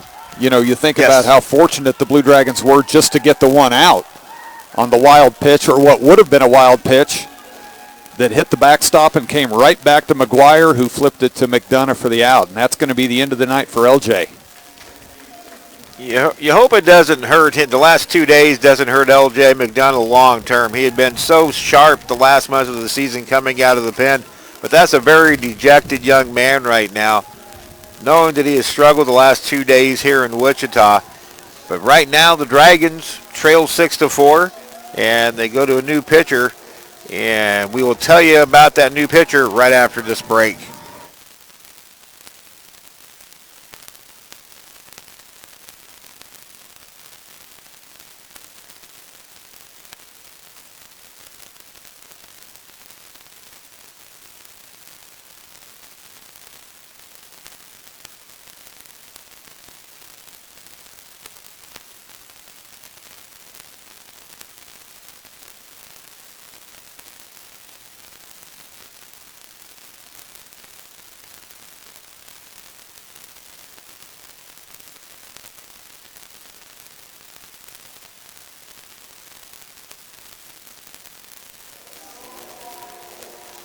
one unsettling trend since the Blue Dragons have arrived in Wichita are big innings against. And right now, Barton in the middle of one. 4 already across. And Moose, the big man, Zach Philbin, comes in to try to put down this Barton uprising. Again, 4 already across. 6 batters, all have reached. 2 doubles, 2 singles. There was an error. And the only out of the inning was an out at home when a runner was trying to score on a wild pitch. So now Zach Philbin gets the call from the bullpen. The numbers on Zach, 4-0 record, a 4.74 earned run average, on for the 18th time. 24 2/3 innings pitched, 24 hits, 13 runs, 30 strikeouts with only 8 walks against, and opponents hitting .253 against. Noah Geeky, Cougar left fielder, comes up with Harrison Dink at first, 1 away. Top of the 6th. Geeky reached on a walk, grounds this one sharply to Nedved. He's going to scoop it to Sartori. Over to first, so 1 pitch from Philbin, and it's a big one as the Dragons turn a 6-4-3 double play to get out of this one. But the Cougars put 4 on the board and have taken a 6-4 lead over the Blue Dragons as we head to the bottom of the 6th.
Coming back. So the Dragons now find themselves in a familiar situation. Carp, we were so excited to get out of the top of the 1st without giving up any runs. We just didn't think that it would happen in the top of the 6th. But it's still only 4 runs, not 6 and not 8. Manageable. Yeah, Ryan Moritz now to lead things off for the Blue Dragons here in the bottom of the 6th, facing Joe Richter. Richter out for his 2nd inning of work. First pitch up and away for a ball. I will say this about the Barton Cougars. They are the defending region champs, and they're not giving that title up without a battle. No, they're not. Give them credit for that. Moritz lifts this one in the air to left. Out number 1 as Geeky squeezes it. That'll bring up first baseman Zach Baxley. Zach with a sharp single to center in the 2nd, struck out looking in the 3rd. Has shown flashes of hitting it really well, but has also struggled. Swing and a miss, strike 1. And you look at that swing, the finish where his head was. His head was looking out on the 21st Street. His head's not consistently on the ball during a swing. This one fouled back behind the Blue Dragon dugout. Down in the count, 0-2.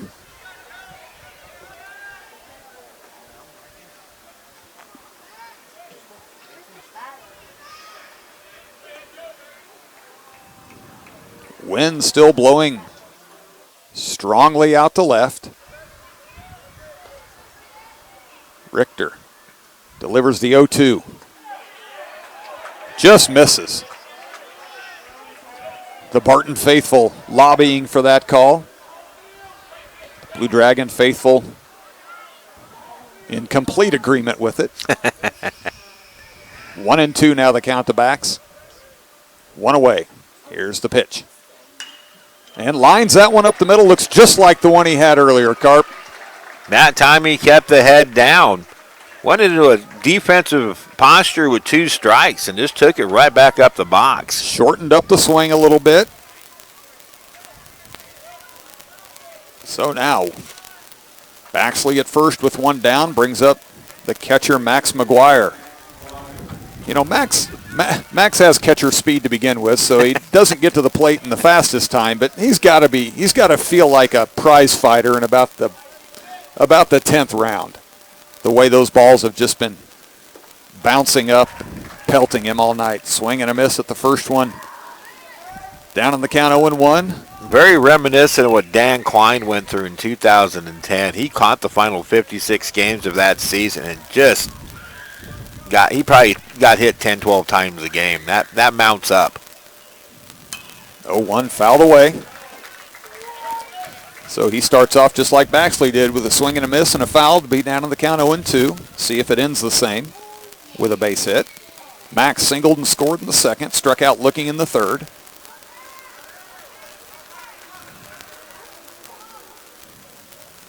Bax with a safe lead over at first.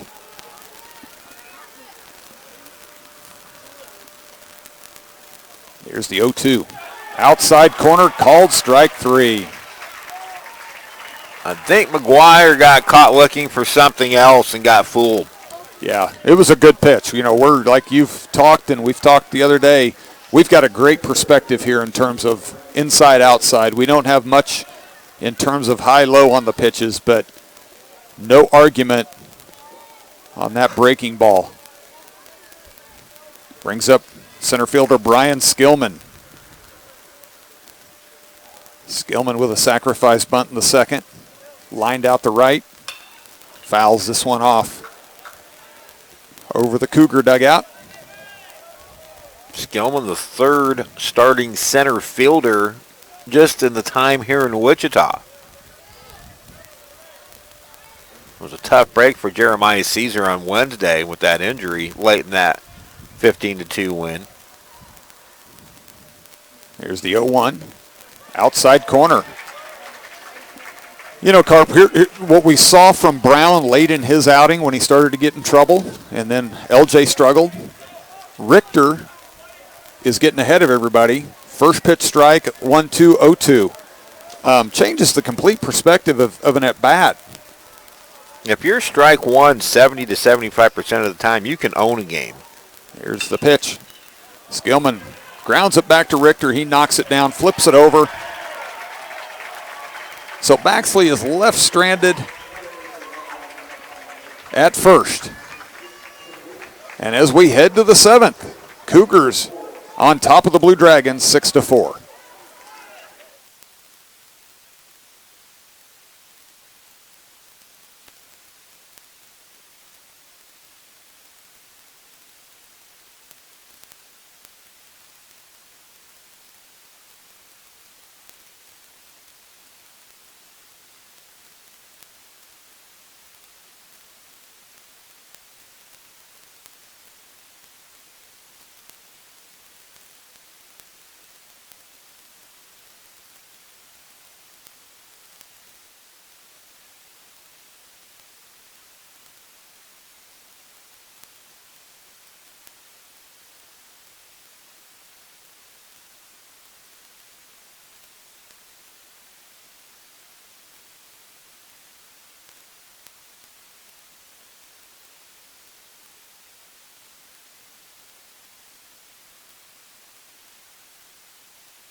Welcome back to Eck Stadium, everybody. Steve Carpenter back with you. Denny Steckline stepped out for a moment. I'll take you the rest of the way. Chandler Bloomer to lead off against Zach Philbin, who came in with 1 pitch, got out of a jam with the double play ball. 6-4 Dragons trail, top of the 7th. Winner moves on, loser goes home. Swung on and missed. Chandler Bloomer, 2 for 3, a pair of singles in the first and third. And he flew out to Riley Metzger in left, 2 for 3. Dragons have been out hit 12-9. The pitch from Philbin swung through and missed, 0-2. Philbin's one task, keep it right here at a 2-run deficit. The Dragons still have 3 at-bats remaining. And over the last 8 weeks or so of this season, late inning heroics have become second nature to this Blue Dragon team. The pitch, called strike 3, inside corner. Bloomer knew it. 1 away. Now Charlie Pila, the designated hitter. Pila 1 for 3. He singled in the 5th. He's also struck out and lined out to Metzger in left. So Philbin has thrown 4 pitches. Has gotten 3 outs. It's a pretty good average. Not bad, is it? Strike outside corner at the knees. 0-1.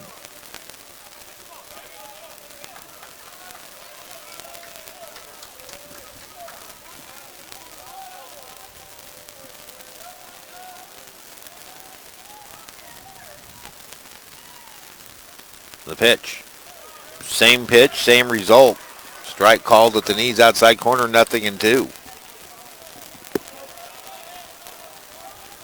Whoever wins will play Colby tomorrow at 1, weather permitting. And that winner moves on to the championship game to face Cali. Swing and a miss, strike 3. Back-to-back strikeouts here in the 7th. He went a little bit further outside than he did on those first 2, and it looked so similar to Pila that he caught him chasing it, but there was really not much he could do with that pitch. Now third baseman Tyler Bandiera, 1 for 3. He led off the 6th with a double. It was the first of 4 runs to cross the plate in the 6th for the Cougars. Time called by Bandiera. Dragons with 2 in the first, 2 in the second. They've been quiet ever since. Barton's come up with 1 in the 3rd, 1 in the 5th, and 4 in the 6th. Moose's pitch. Late movement on it, catches the outside corner, a strike. 4 batters faced, 4 first pitch strikes, Carp. It's amazing. I wonder if it's stressed as much as it used to be, because it just doesn't seem like it happens near as much. Great pitch outside corner. Bandiera couldn't pull the trigger. Now it's 0-2.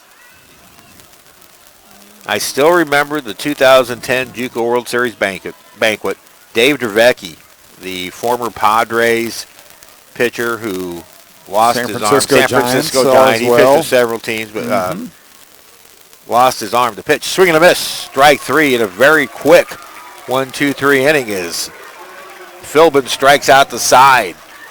We go stretch time here at Eck Stadium. It's the Cougars 6 and the Dragons 4.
Joe Richter continues to work on the bump for Barton.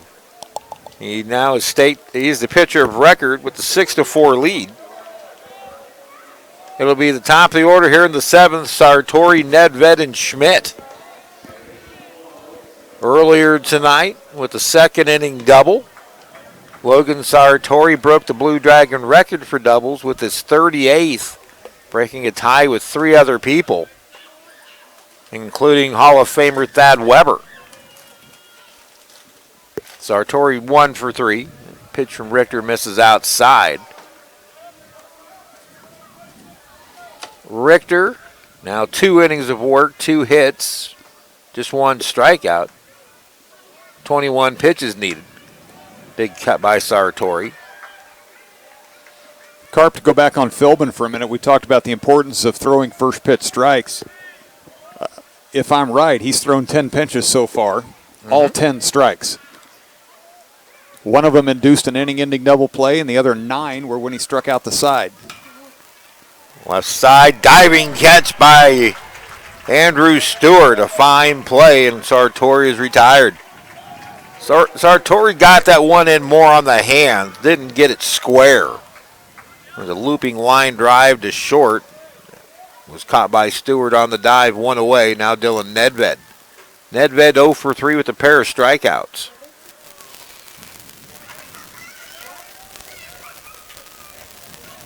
Pitch outside and low, ball 1.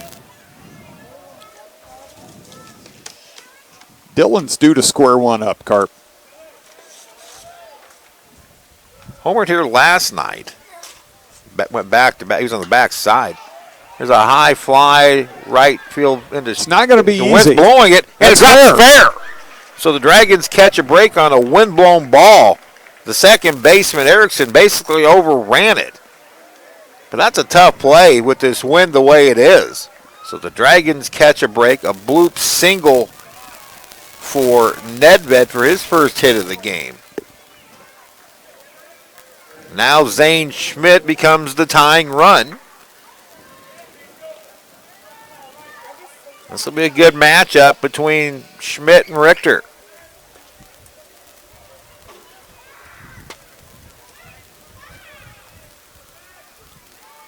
Out of the stretch, Richter's pitch. Outside, high, ball 1. We were praising Richter last inning about first pitch strikes, and he's gone 3 for 3 now on first pitch balls this half inning. Richter has allowed 4 long balls this year. This one ripped to right field. That's down for a hit. Sartori will stop at second. He had to hold, or Nedved stops at second. He had to make sure the ball was or wasn't going to be caught.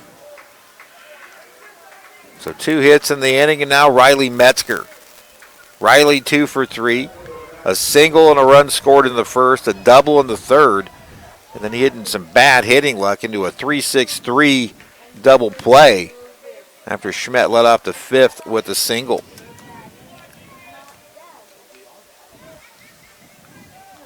The tying run's aboard. And it's a changeup for a strike from Richter, 0-1 to Metzger. Carp, does it surprise you that an outfield plays Riley straight up, as proficient as he is at going to left and left center? I really am. We don't see him pull the ball a ton. Ground ball, right side, base hit. Rounding third is Nedved. The throw will come in the second. And the Dragons are back within 1 at 6-5 as Riley Metzger gets his 3rd hit of the game, a ground ball into right field. Nedved scores. Schmidt stops at second. And now the tying run at second base with less than 2 out.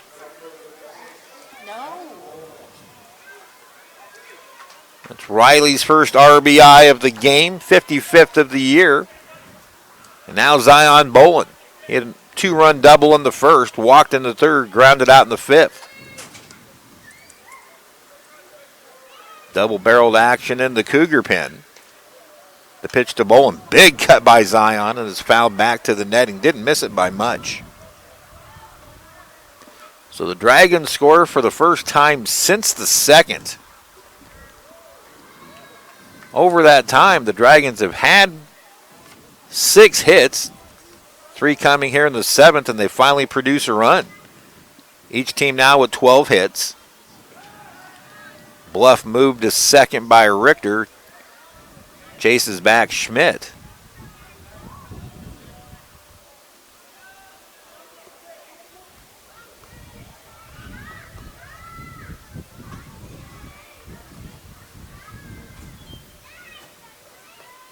There's the pitch. That's grounded up the middle. Fielded by the second baseman. They go to second for one, and that's a double play. He hit it hard, but just right at the second baseman. The Dragons ground into their second double play of the game, fourth of the afternoon or the day. But they get one back on 3 hits, strand 1. We've completed 7 here at Eck Stadium at the Central District Championship. Our new score, Cougars 6 and the Dragons 5.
Defensive change for the Blue Dragons.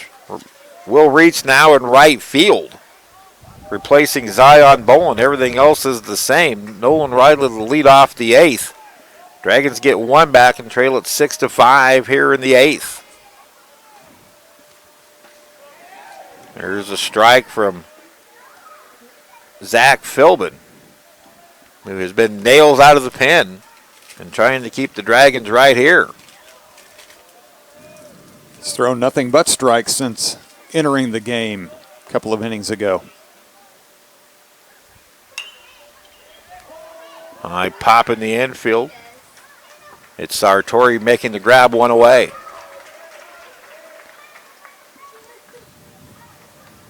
So Reach takes over. He'll hit out of the 5-hole. Brett Erickson will be the batter. Carp, we have a viewer question. And you were here for it, so I need your input on this. Okay. During the earlier game today, what happened? During the Yeah, what there was an event that normally doesn't happen at a baseball game. Okay. I was here. Yeah. That was a pop-up by Erickson, top by Nedved. There's 2 away. Was there some shaking going on? Oh, the earthquake, yes. Yeah. Yes, in the 8th inning. Right. So we have a viewer wanting to know, what kind of report or feedback did Joe Richter provide? Oh, my.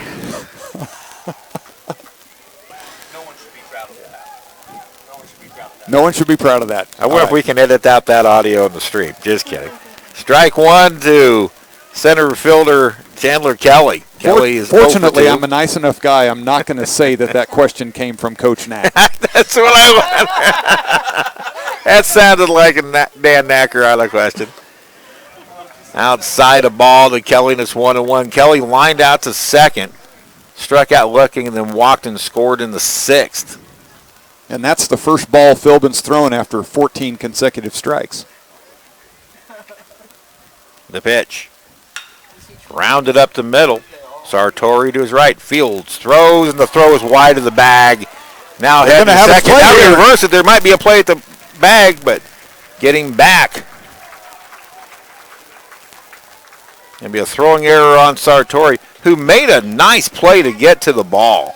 I don't think he had to rush it as much as he thought. He had more time than he thought, but it wasn't hardly hit, so I think he thought he had to get rid of it in a hurry. Dragons commit their second error of the game. Now it's back to the top of the order and Andrew Stewart. Those 3 consecutive singles after striking out in his first plate appearance of the evening. Stewart scored 3 runs. First hit allowed by Moose. Oh, first base runner, technically. First base runner, correct. And it's ball 1 to Stewart. Dragons don't want to give one back. They scratched one across in the 7th to pull back with it in a single run. The pitch. Outside, 2-0.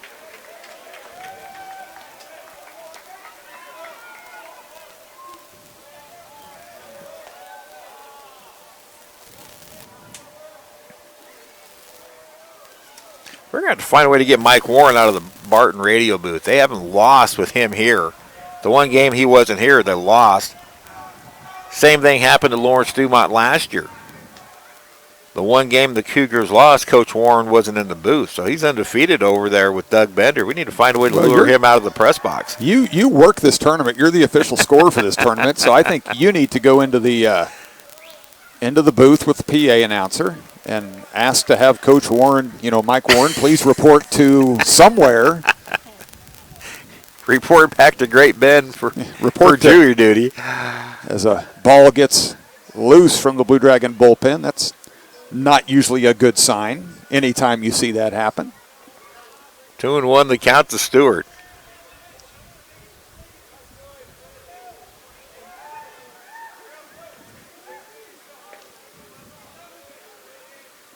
Runner goes.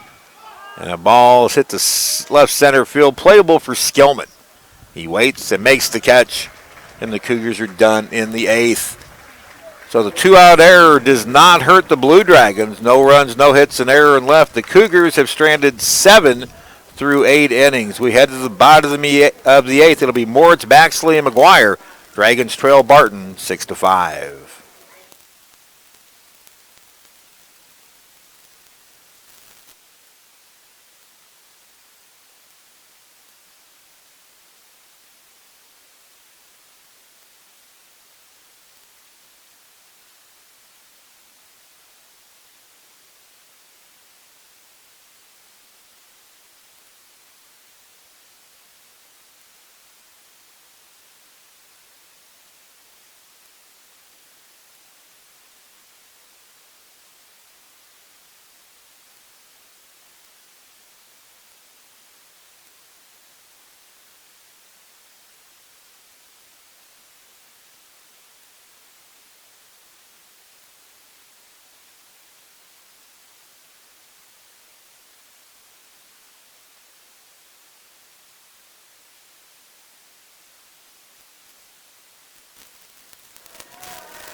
Neil Diamond, Sweet Caroline, serenading the crowd here in the middle of the 8th.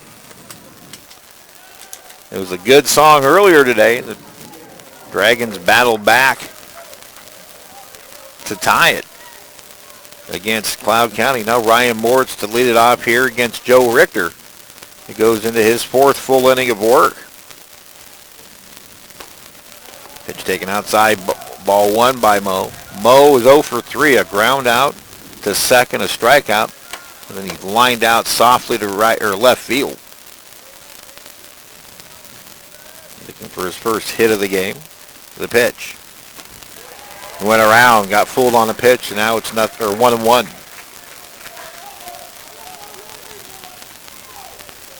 One base runner at a time, Carp. It starts with a single base runner, and who knows what can happen afterwards. Time called by Moritz, and it's granted. You mentioned Barton being the defending Region 6 champion. Prior to that, Cowley? Yes.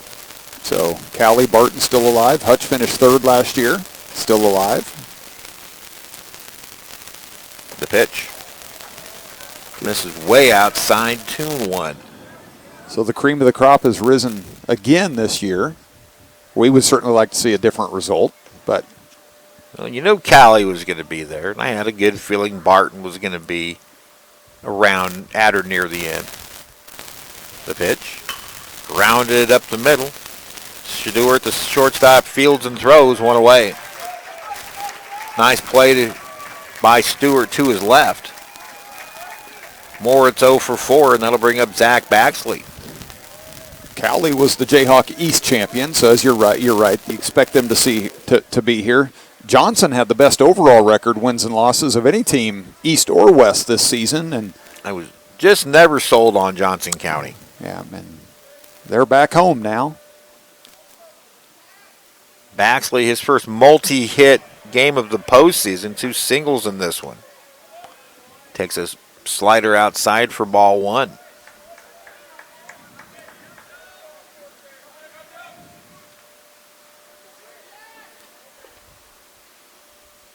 Richter into the line, the pitch. Low and inside. 2-0 to Baxley. Baxley getting very close to several defensive records. Put out chances. Breaking pitch. Late call for a strike, and it's 2-1. Bax came into the program as a catcher. And then kind of by necessity was converted into a first baseman. And my goodness, what a first baseman he turned into. Still a pretty solid catcher as well. 2-1 pitch. Caught a little bit earlier this season, but has spent most of the time since then at first. And Max McGuire's gotten a lot more of the time behind the plate. Max was dinged up for a bit. Needed some time off to heal up. Zane Schmitz also spent time at both positions, in addition to being a DH. The 3-1. Strike called, full count. Good pitch by Richter. He just reared back and brought that one.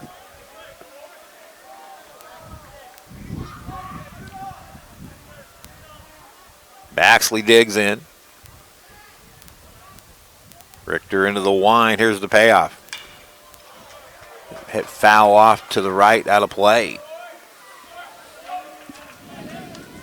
Carp, you get to this situation, this is a sudden death game, essentially.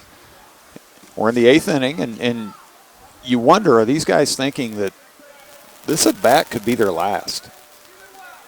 Whether it's a Hutch player or Barton player. Right. This could be it for them.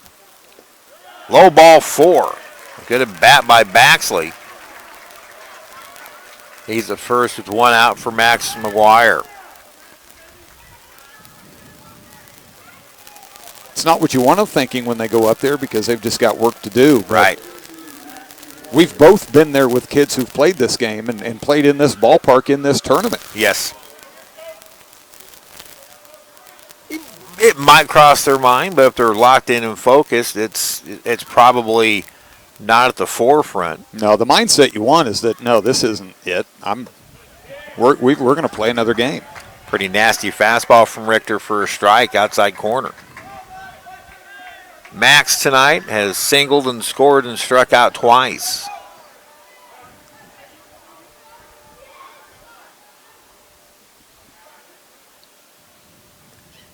The pitch. Slider misses way outside. Now 1-1 to McGuire. No, Max hasn't had the overall season with the bat he was wanting to have, but he's been very clutch down the stretch for Hutchinson. And that big home run against Cloud County and Concordia in Game 2 of that series. Grounds this one right back to Richter. Double clutches, goes to second for 1, on to first. And that's the 3rd double play turned by the Cougars tonight. And the Dragons are turned away in the 8th. No runs, no hits, nobody left. We go to the 9th. Dragons trail Barton 6-5.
Welcome back to Eck Stadium in Wichita, everybody.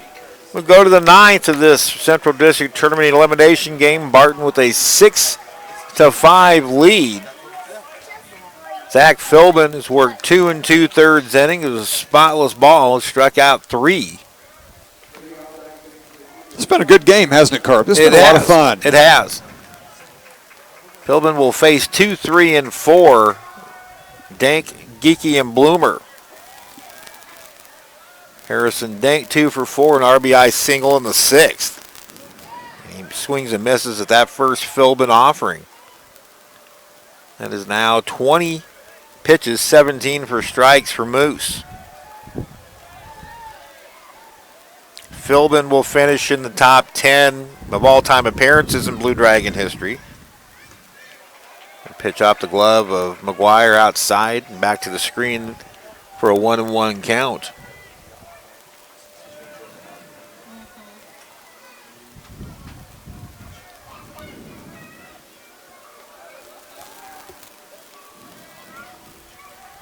There is action in the pen, a righty and a lefty. Line shot over Sartori in the right center field, a hit. This could be extra bases. Dank hits the gas and pulls into second with a stand-up double. His 3rd hit of the game. He continues to torment the Blue Dragons. And if he walks across Barton's graduation stage, Ryan Schmidt's going to applaud. Probably going to send a card. And that was Dink's first appearance on the right side. Yes. And hit the ball well from the left, and then that was a well-struck liner into right center. Taking that the opposite field. Geeky has walked, had an RBI fielder's choice, an RBI single in a 6-4-3 inning-ending double play. Philbin misses for ball 1. Big insurance run at second. No doubt, no doubt. This is where Blue Dragon defense needs to buckle down and keep him right where he's at. Moose needs to keep throwing strikes. The pitch. Tap foul at the plate. 1-1 to Noah Geeky. Geeky's been in that 3 slot for Brent Biggs throughout the campaign of 2019.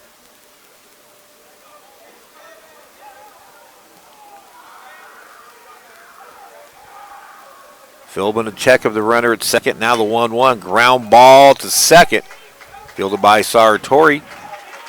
Over to first for the out. But that's just as good as a sacrifice. You hit behind the runner and move him up to third with 1 out. That's how baseball's played. Dank at third with 1 out for the catcher Chandler Bloomer. Last time up, Bloomer took a called third facing Zach Philbin. Overall, Bloomer 2 for 4, singles in the 1st and 3rd inning.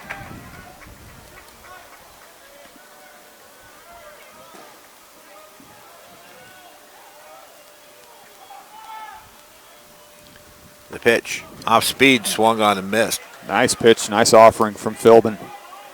Before the inning, a Wichita police officer pulled over somebody over on 20. Now it feels like the Region 6 tournament. That's all you saw in McLean was either drag races or cops pulling people over. Right. So now it really feels like the Region 6 tournament.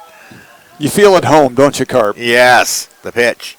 Slider way outside. Good stop by McGuire. And the count even at 1-1 to Bloomer.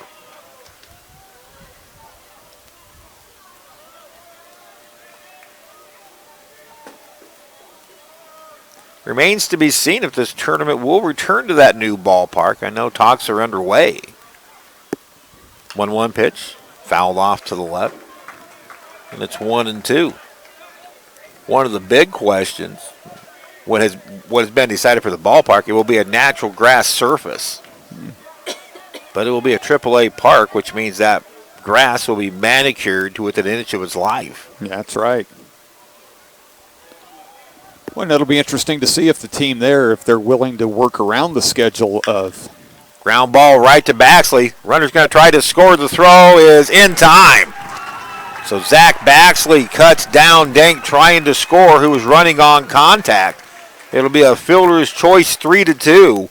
Now a runner at first base and 2 away for the designated hitter, Charlie Pila. Boy, and I got a little nervous there. Look, Bax kind of double pumped on that throw, but made a great throw to McGuire, who put the tag on Dank. I know what he was thinking. Do I have enough time to step on the bag and then go home? Right. Pila struck out his last time up and pitched from Philbin outside. Great example of the mental aspect of the game of baseball there, that before that pitch was even thrown, what you want your defenders to do is, if this is hit to me and it's hit hard enough, I'm going to home. Or if it's not hit hard enough, I've got to go to first and get the out, knowing what your next step is before the pitch ever happens. Philbin's fastball misses outside, and it's ball 2 to Pila. Pila 1 for 4 tonight, a 5th inning single. He struck out twice. Ahead in the count here, 2-0. Run at first, 2 away. Top of the 9th. Dragons trail by 1. The pitch. There's a high fly ball deep to left, and Riley Metzger just watches it go over the scoreboard out onto 21st Street. Pila's second home run of the day. A huge 2-out home run, and it's 8-5 Barton.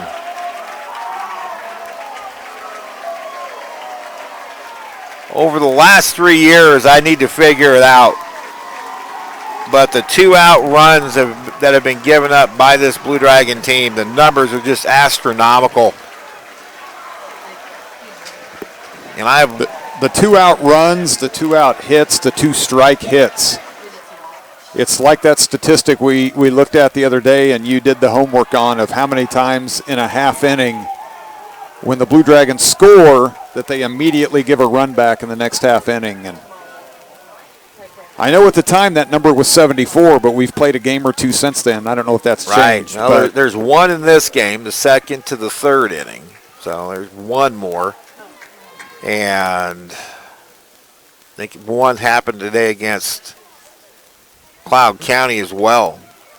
Now Tyler Bandiera takes way outside. You don't want that one pitch, that one swing to take away from the work Philbin's done. Zach's had an outstanding evening. The pitch. Outside now. Moose is struggling a little bit with his command. He's consistently missed outside here in the 9th. Came in, got a double play in the 10 to 6th. Struck out the side in the 7th. Worked around a 2-out error in the 8th, but has been touched up for a double and a home run here in the 9th. 3-0.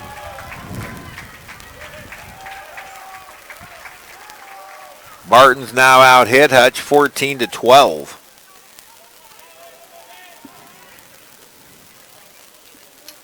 You know it's gone when the left fielder just turns around and watches it, and that's what Riley did. He didn't bother going back because there was no need to. Easily cleared the scoreboard and went out on the 21st Street. The cripple by Philbin is right down the chute for a strike, 3-1.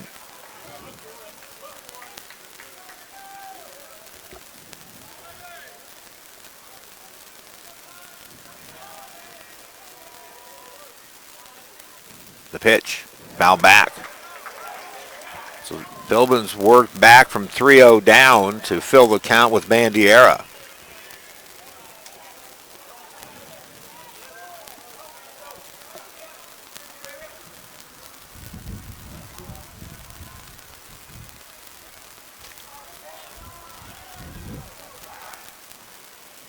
The payoff pitch, cued off the end of the bat, foul. And Bandiera stays alive.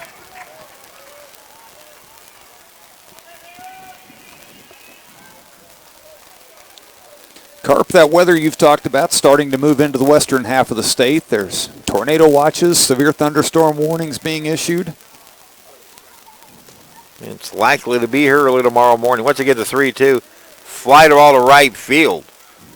It is Reitz going to his right and making the catch, and the inning is over. But Charlie Pila's 2-out, 2-run home run a crushing blow, but the Dragons still have 3 outs remaining. It will be Skillman in the top of the order, so the Dragons have a chance. We go to the bottom of the ninth. Dragons need 3 to stay alive, 4 to win it. Our new score, Cougars 8 and the Dragons 5.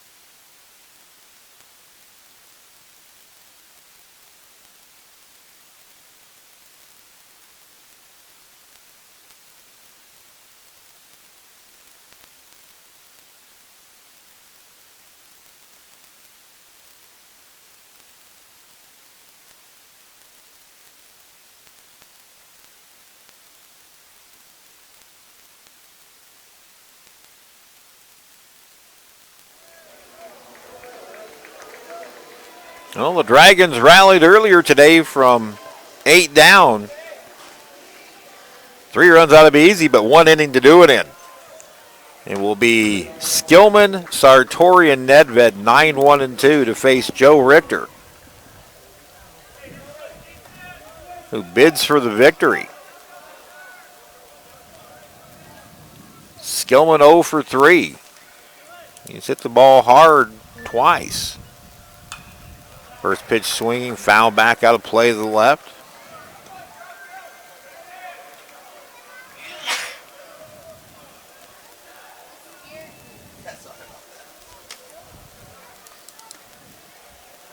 Nothing in 1 to Skillman.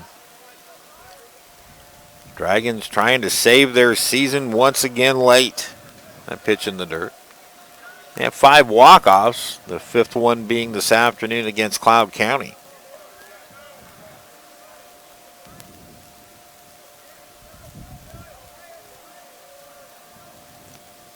One. That's up the middle and through a base hit. A good start to the ninth for the Dragons. Skillman with his first hit. That will get the tying run to the on-deck circle. So the Dragons need at least 1 more base runner, and Logan Sartori the batter. Sartori, a second inning double, 1 for 4. And now a meeting at the mound with Brent Biggs.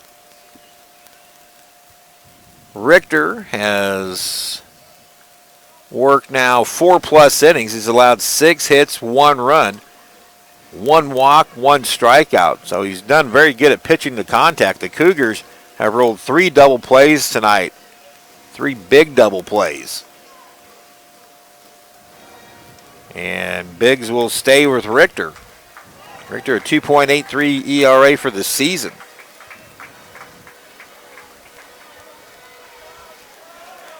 So now Sartori. Dragons still need a base runner to get the tying run to the plate. Is another comeback in the offing. Blue Dragons with just 1 run pushed across since they got 2 in the bottom of the first and 2 in the bottom of the second. Outfielders playing deep all the way around. Breaking pitch from Richter misses inside. Ball 1 to Sartori.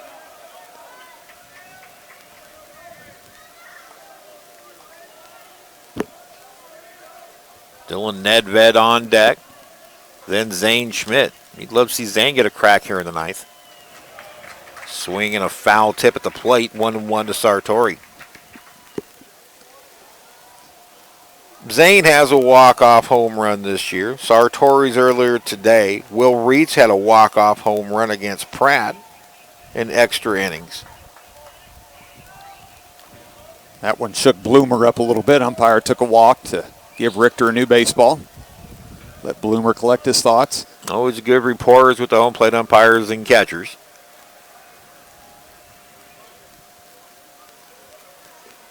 Richter comes set out of the stretch and delivers. And Sartori fooled on a breaking pitch Goes down to one knee on the swing, and now it's 1-2. It's important for the Blue Dragon hitters as they come up here. We're at a 3-run game, 3-run deficit, 1 runner on. You know, 1 swing of the bat's not going to win this game. 1 base runner at a time is going to provide that opportunity. Here's the 1-2 to Sartori. That's up the middle and through for a hit. Skillman will stop at second. That will bring the tying run to the plate in the form of Dylan Nedved. Nice job by Logan. As you alluded on the swing prior to that, he was badly fooled. It wasn't a good swing, wasn't a good approach. And then he shortened up and took it right back up the middle. Nedved singled his last time up. He's 1 for 4.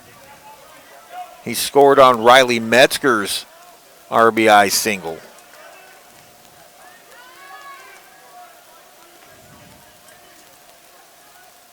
The pitch. Swung and fouled off. I know it's the new age, but it still drives me crazy, all the first pitch hacking the Blue Dragons do. I didn't even bother to ask you about the bunt in this situation. Now, Dylan's got great power, so you don't want to take the bat out of his hand in that regard, I don't think. Because he is someone with 1 swing and the wind blowing out like it is could tie this game. Maybe not a sacrifice, but where Bandiera is playing deep at third. Pitch inside. A push bunt down the third base line just might work. And because the shortstop is holding Skillman on, so there's a lot of room on the left side of the infield. And Richter falls pretty hard off to the first base side. Yeah, and Bandiera, you're right, is well behind third. 1-1 to Nedved. In on the hands foul back, and Dylan felt that one a little bit. If nothing else, you wouldn't mind seeing Dylan showing bunt to at least suck the infield in a little bit at the corners. Good thought. Now Nedved hits him a 1-2 hole. First and second, nobody out. They're really guarding the lines down first and third in the infield. Here's the 1-2. Slider misses outside, 2-2 to Nedved.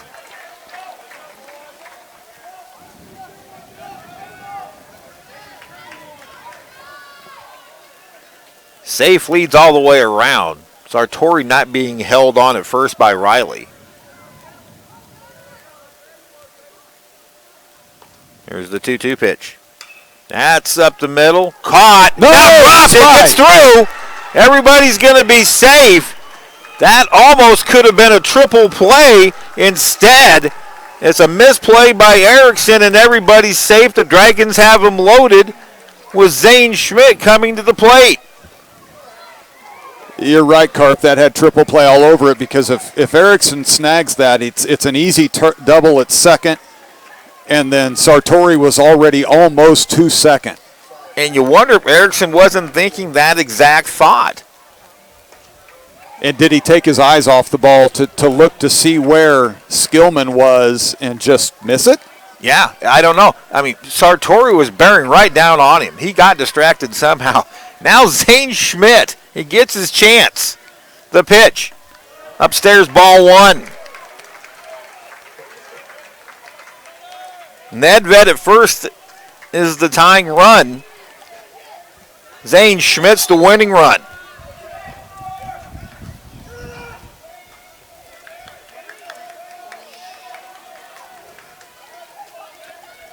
The 1-0 pitch. Over but low, ball 2.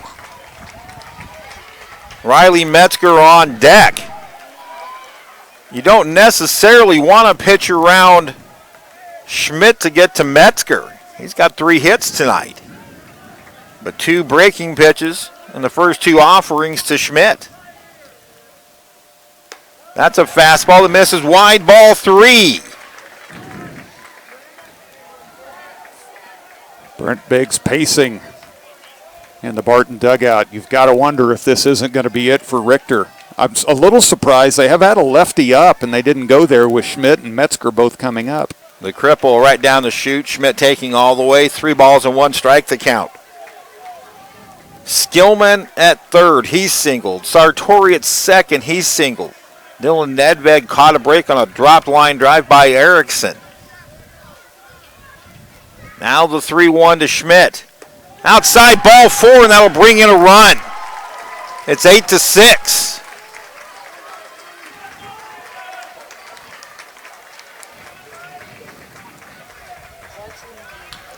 At the moment, an unearned run doesn't matter. Here comes Brent Biggs. And we probably will have a pitching change. And well, it's a second visit this inning. That's true. So. That's true. Good call. We're going to tell you about the new Cougar pitcher after that. The Dragons trying to rally again. Bases loaded, nobody out, and a run across. Back in just 30 seconds.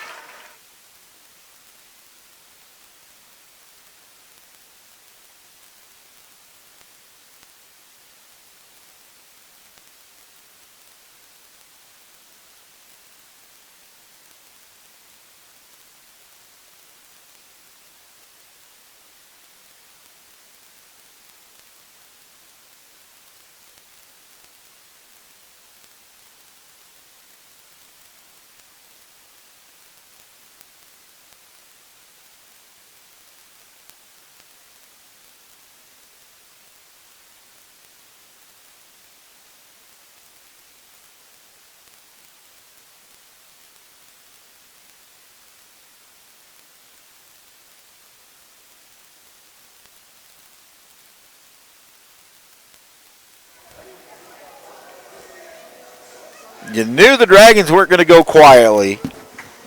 One across, bases loaded, nobody out.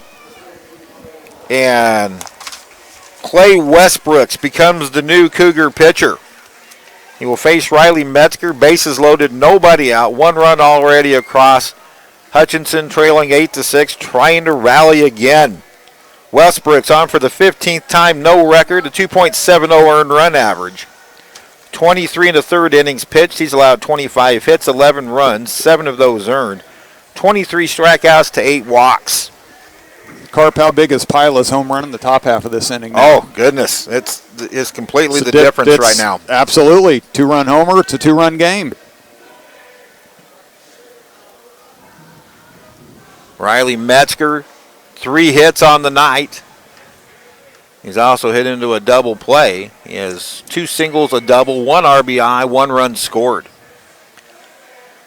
But it's safe to say, even that double play ball was a hard hit ball.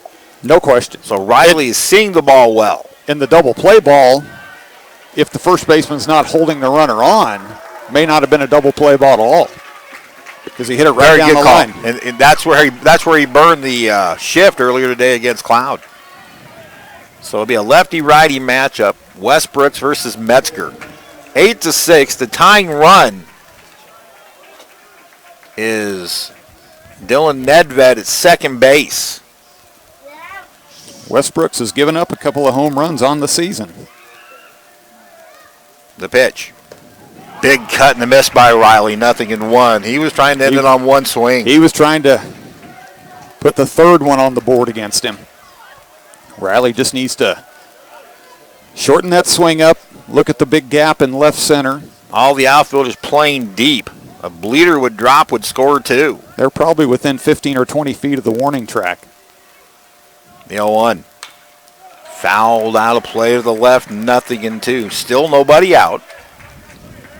Will Reitz now on deck. He was the defensive replacement earlier for Zion Bolin. And boy, is he due. What a moment it would be for him.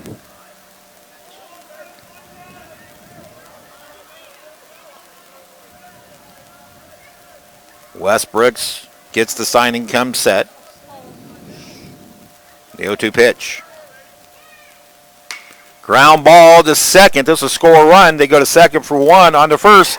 They save for first. Now, good hustle by Riley. A run scores. He gets an RBI. It is now 8-7 with the tying run at 3rd and 1 out. And Will Reitz will be the batter.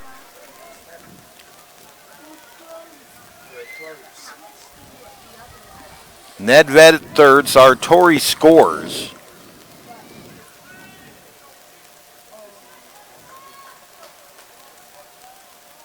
So now Reitz, the batter.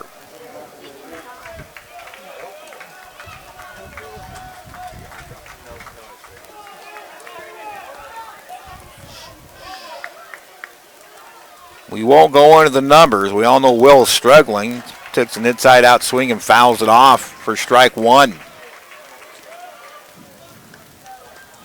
2 runs here in the ninth. Has gotten the Dragons back within 8-7. Barton has left the door open. A couple of miscues. The pitch. That hit him right in the head, and now Reitz goes down.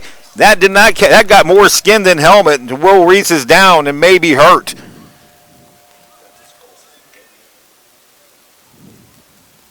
How quiet did it just get here, Carp? Intensely quiet. Now, the ball game is one thing, but now the health of Will Reitz is in question.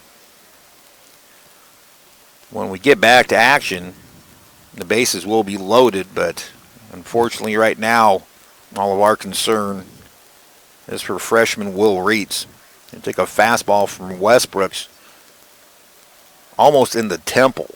I did not hear much helmet. I heard some helmets, so that's promising, but I think it got more than that. One of the trainers came out with a towel. They're coming out with some tape and gloves. See if we don't. Well, it's not even. Will's sitting up, so that's a positive sign. That's a good sign. Ryan Hilty, Amanda Beadle, both from HCC Sports Medicine out there, as well as tournament sports medicine officials.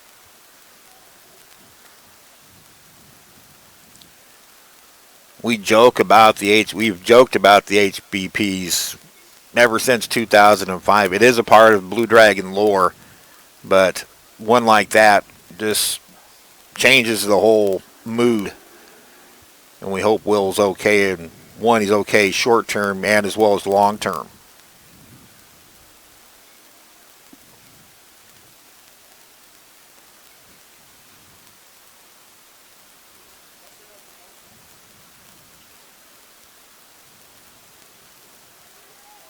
So now Will Reitz getting to his feet. Crowd acknowledging that. Mason Lowe will be the pinch runner at first. He's running down the line to get stretched out. Holding a towel to Will's face, you almost wonder if it didn't get him in the nose. So now the Blue Dragons will have the bases loaded here in the bottom of the ninth, trailing by 1. Ryan Moritz will be the batter. I also probably have to clean up the home plate area. Get that disinfected. That pitch, not intentional, I will say. Absolutely that. Not. Right off the, not in this situation. That pitch just got away from Westbrooks and went right in on Will Reitz. You know, the health and well-being of Will Reitz is the first and only concern. But it's a, how does Westbrooks respond to this? You bet. I mean, no one feels worse about this than he does. Oh, you better believe it. I've seen pitchers who have injured batters with hit pitches before. Donnie Moore was probably the most famous major leaguer where his career turned in 1 second. I can't remember who he hit, but it was a headshot on a fastball that got away. He was pitching for the Angels, and his career was never the same. In fact, he was out of baseball almost about a year after that happened. So, yeah, the mental aspect for Westbrooks also figures into this. So now as we get back to action, it'll be Nedved at third, Metzger at second, Lowe at first. Ryan Moritz the batter. Mo is 0 for 4 tonight. The tying run at second base. Bases loaded with 1 out.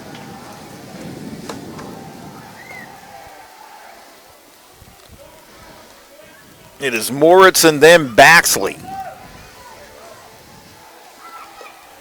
The Dragons trying to come back from the abyss one more time.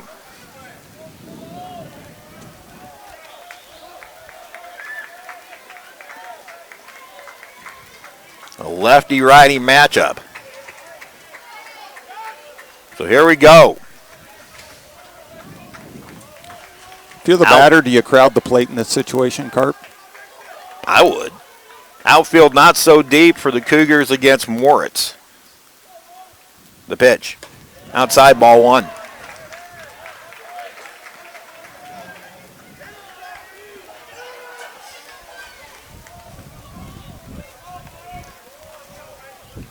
Just another typical Hutch-Barton baseball game. Two teams playing hard to stay alive. The 1-0. That's a line shot. Drops into left center field. One run scores. Here comes Nedved. He is safe. He is safe. That was Metzger. That was Metzger to score. Nedved got Oh, my goodness. The Dragons win it. I missed the runner completely. Unbelievable. We've got an argument down here, too. No, I'm sorry. I thought the umpire and Brent Biggs were, and they're just trying to clear the field. My apologies for misreading but Biggs and the umpire were almost in a bear hug, but they were both working to the same goal, just getting. That's a tough situation on a walk-off, and when someone storms the field like that, and you've got that situation, and you've got defensive players that need to get off the field yet. So great job my goodness, by the umpires and Coach Biggs. Brent Biggs and Ryan Schmidt shaking hands. Obviously no ill feelings. Oh, my God, the Dragons have done it again. Holy crap. Sorry, I got confused, but I was thinking still 2 runs down. I was honestly, I was affected by the hit by pitch on Will Reitz, but somehow the Dragons. Carp, I hope we get the handshake. These two teams respect each Yes. other. There's a lot of emotion, and I hope that we can get a handshake from these two teams because there's no ill will between them over this. These guys play together during summers. They know each other. They've grown up and played a lot together. It doesn't look, well, Barton is here as if, well, I don't know. The coaches are going to talk to their team. So, the folks need to do what's best or what they think's best. All right, let's get everybody straight. Ryan Moritz singles to left center. 2-run score to win it, and the Dragons win it 9-8 and remain alive. They will finish no worse than third for a second straight year. They will get the Colby Trojans tomorrow at 1. Oh, my goodness. Let's catch our breaths. Another walk-off for the Dragons today. What a Friday afternoon of baseball for the Hutchinson Community College baseball team. We're going to break and be back in just a couple of minutes to wrap this thing up. Dragons stay alive with a 9-8 win over Barton.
Welcome back to Eck Stadium in Wichita. Time for the Blue Dragon post-game show. Steve Carpenter and Denny Steckline with you. What a scintillating day of baseball in Hutchinson Community College history. 2 walk-offs, not 1 but 2. Carp, we are way too old for this. Oh, no kidding. Earlier today, it was Logan Sartori's 2-run walk-off home run that capped a comeback from an 8-0 deficit after a half inning to defeat Cloud County. And then here, the Blue Dragons score 4 runs in the bottom of the 9th. Ryan Moritz gets the walk-off, scoring 2 runs, and Hutchinson extends its season at least 1 more game with a 9-8 win over the Barton Cougars. Thoughts? Do we have any right now? What do you say? My goodness. I mean, we said it earlier, what a great game it had been. And, the Dragons had the early lead. They gave it up. They gave up one of those big half innings like they've been doing lately. And then they clawed their way back in it. And even giving up 2 in the top of the 9th to go down 3, you still felt, this wasn't over. And they put together the good, solid at-bats that we saw so many of the other day against Fort Scott. They weren't, outside of maybe 1 or 2 swings, they weren't swinging for the fences, going for the long ball, trying to hit a 3-run homer with nobody on base, those type of approaches. And I'm just looking back here, Skillman with a single, Sartori with a single. Nedved, the book's going to look like a line drive, but it's the cheapest single anybody could have had, but it counts the same. And then the walk to Schmidt, great at bat. Riley hits into the fielder's choice. We get a break on the low throw that pulls the first baseman off the bag. Will Reitz, the hit by pitch, and that's where where our thoughts are now is hoping Will's okay. We'll get downstairs and check on him when we can. And then Ryan Moritz, and not only with a single, Carp, but he took it the opposite way. And you made an observation when Metzger was up and Schmidt and all those folks, the outfielders were all within about 15 feet of the warning track. They came in more when Mo was there. And the play at the plate, we were talking about that up here during the break. Great throw from left from Geeky. And the ball beat Metzger to the plate. And I really thought he was going to be out, and he took a head-first slide to the inside and must have just been far enough away from the catcher that he couldn't get the tag on him. Well, after we get off the air, I think we should have Brandon rewind it and take a look at it, see if we can see it. Well, the totals, very happy totals for the Blue Dragons. 9 runs, 15 hits, 2 errors, 6 left on base. For the Cougars, 8 runs, 14 hits, 1 error, 7 left on base. The winning pitcher, glad to see it, but Zach Philbin, now 5-0. Joe Richter takes the loss. He falls to 4-3 in the ball game. Last 2 hours and 53 minutes. So close to 6 hours of baseball today has probably gotten the cardiologist at Hutchinson some big-time business today. Wow. Mercy. Wow. Mercy. What a game. What a game. And once we know the schedule for tomorrow, see what Mother Nature's going to do. It's already started out west. They reported a tornado on the ground out in Ford County, so let's hope that everything's good there and that type of weather stays away. But once we know the schedule, we're going to get that out on Blue Dragon Sports, on Twitter, Facebook. Right. Folks, you need to come over and support this team. Yes. This is unbelievable what we're seeing out of this team. And they need and they deserve the support of their fans. And even if you haven't been to a game this year, get to Eck Stadium. Beautiful place to watch a game and support the Blue Dragons. Tentatively right now, the decision was made this morning by the tournament committee. The Hutchinson, now Colby game will be at 1 o'clock tomorrow with the championship game following probably about 45 minutes after the completion or 4 o'clock, depending. That's weather contingent. So, again, keep up to date on Blue Dragon social media on Twitter and on Facebook, and we'll keep you up to date. I got a long night of work to do. I've got 5 stories to write. You got 5 stories to write. I'm not combining these stories today. Both of these games are going to have separate stories because, one, they deserve it. But the Dragons are still alive. Now 43-20. They will finish no worse than third in Region 6 for the second straight year. What a night. What a night. But let's improve on that third, Carp. You bet. You bet. Well, it's time to wrap it up. We got work to do. Denny, All thank right. you very much. Carp, thank you. My thanks to the Cherie, guru. Cherie and Vincent and the guy they brought with them. Brandon, Sams, and Cherie. We're going to be back at it again tomorrow. Again, tentatively scheduled for 1 o'clock start. We'll be on there at 12:45. Again, if things change, we'll keep you updated. I'll probably be here at the ballpark well earlier than that, getting stuff set up. But goodness, what a day. What a day of baseball. A walk-off today by Logan Sartori, 14-12 Hutch win over Cloud. And then the Dragons score 4 in the bottom of the 9th and defeat the Barton Cougars 9-8. We'll talk to you again tomorrow afternoon. For Denny Steckline, Brandon Sams, and Cherie Sams, thanks for joining us tonight. We'll talk to you again tomorrow. Until then, Steve Carpenter from Eck Stadium. So long, everybody.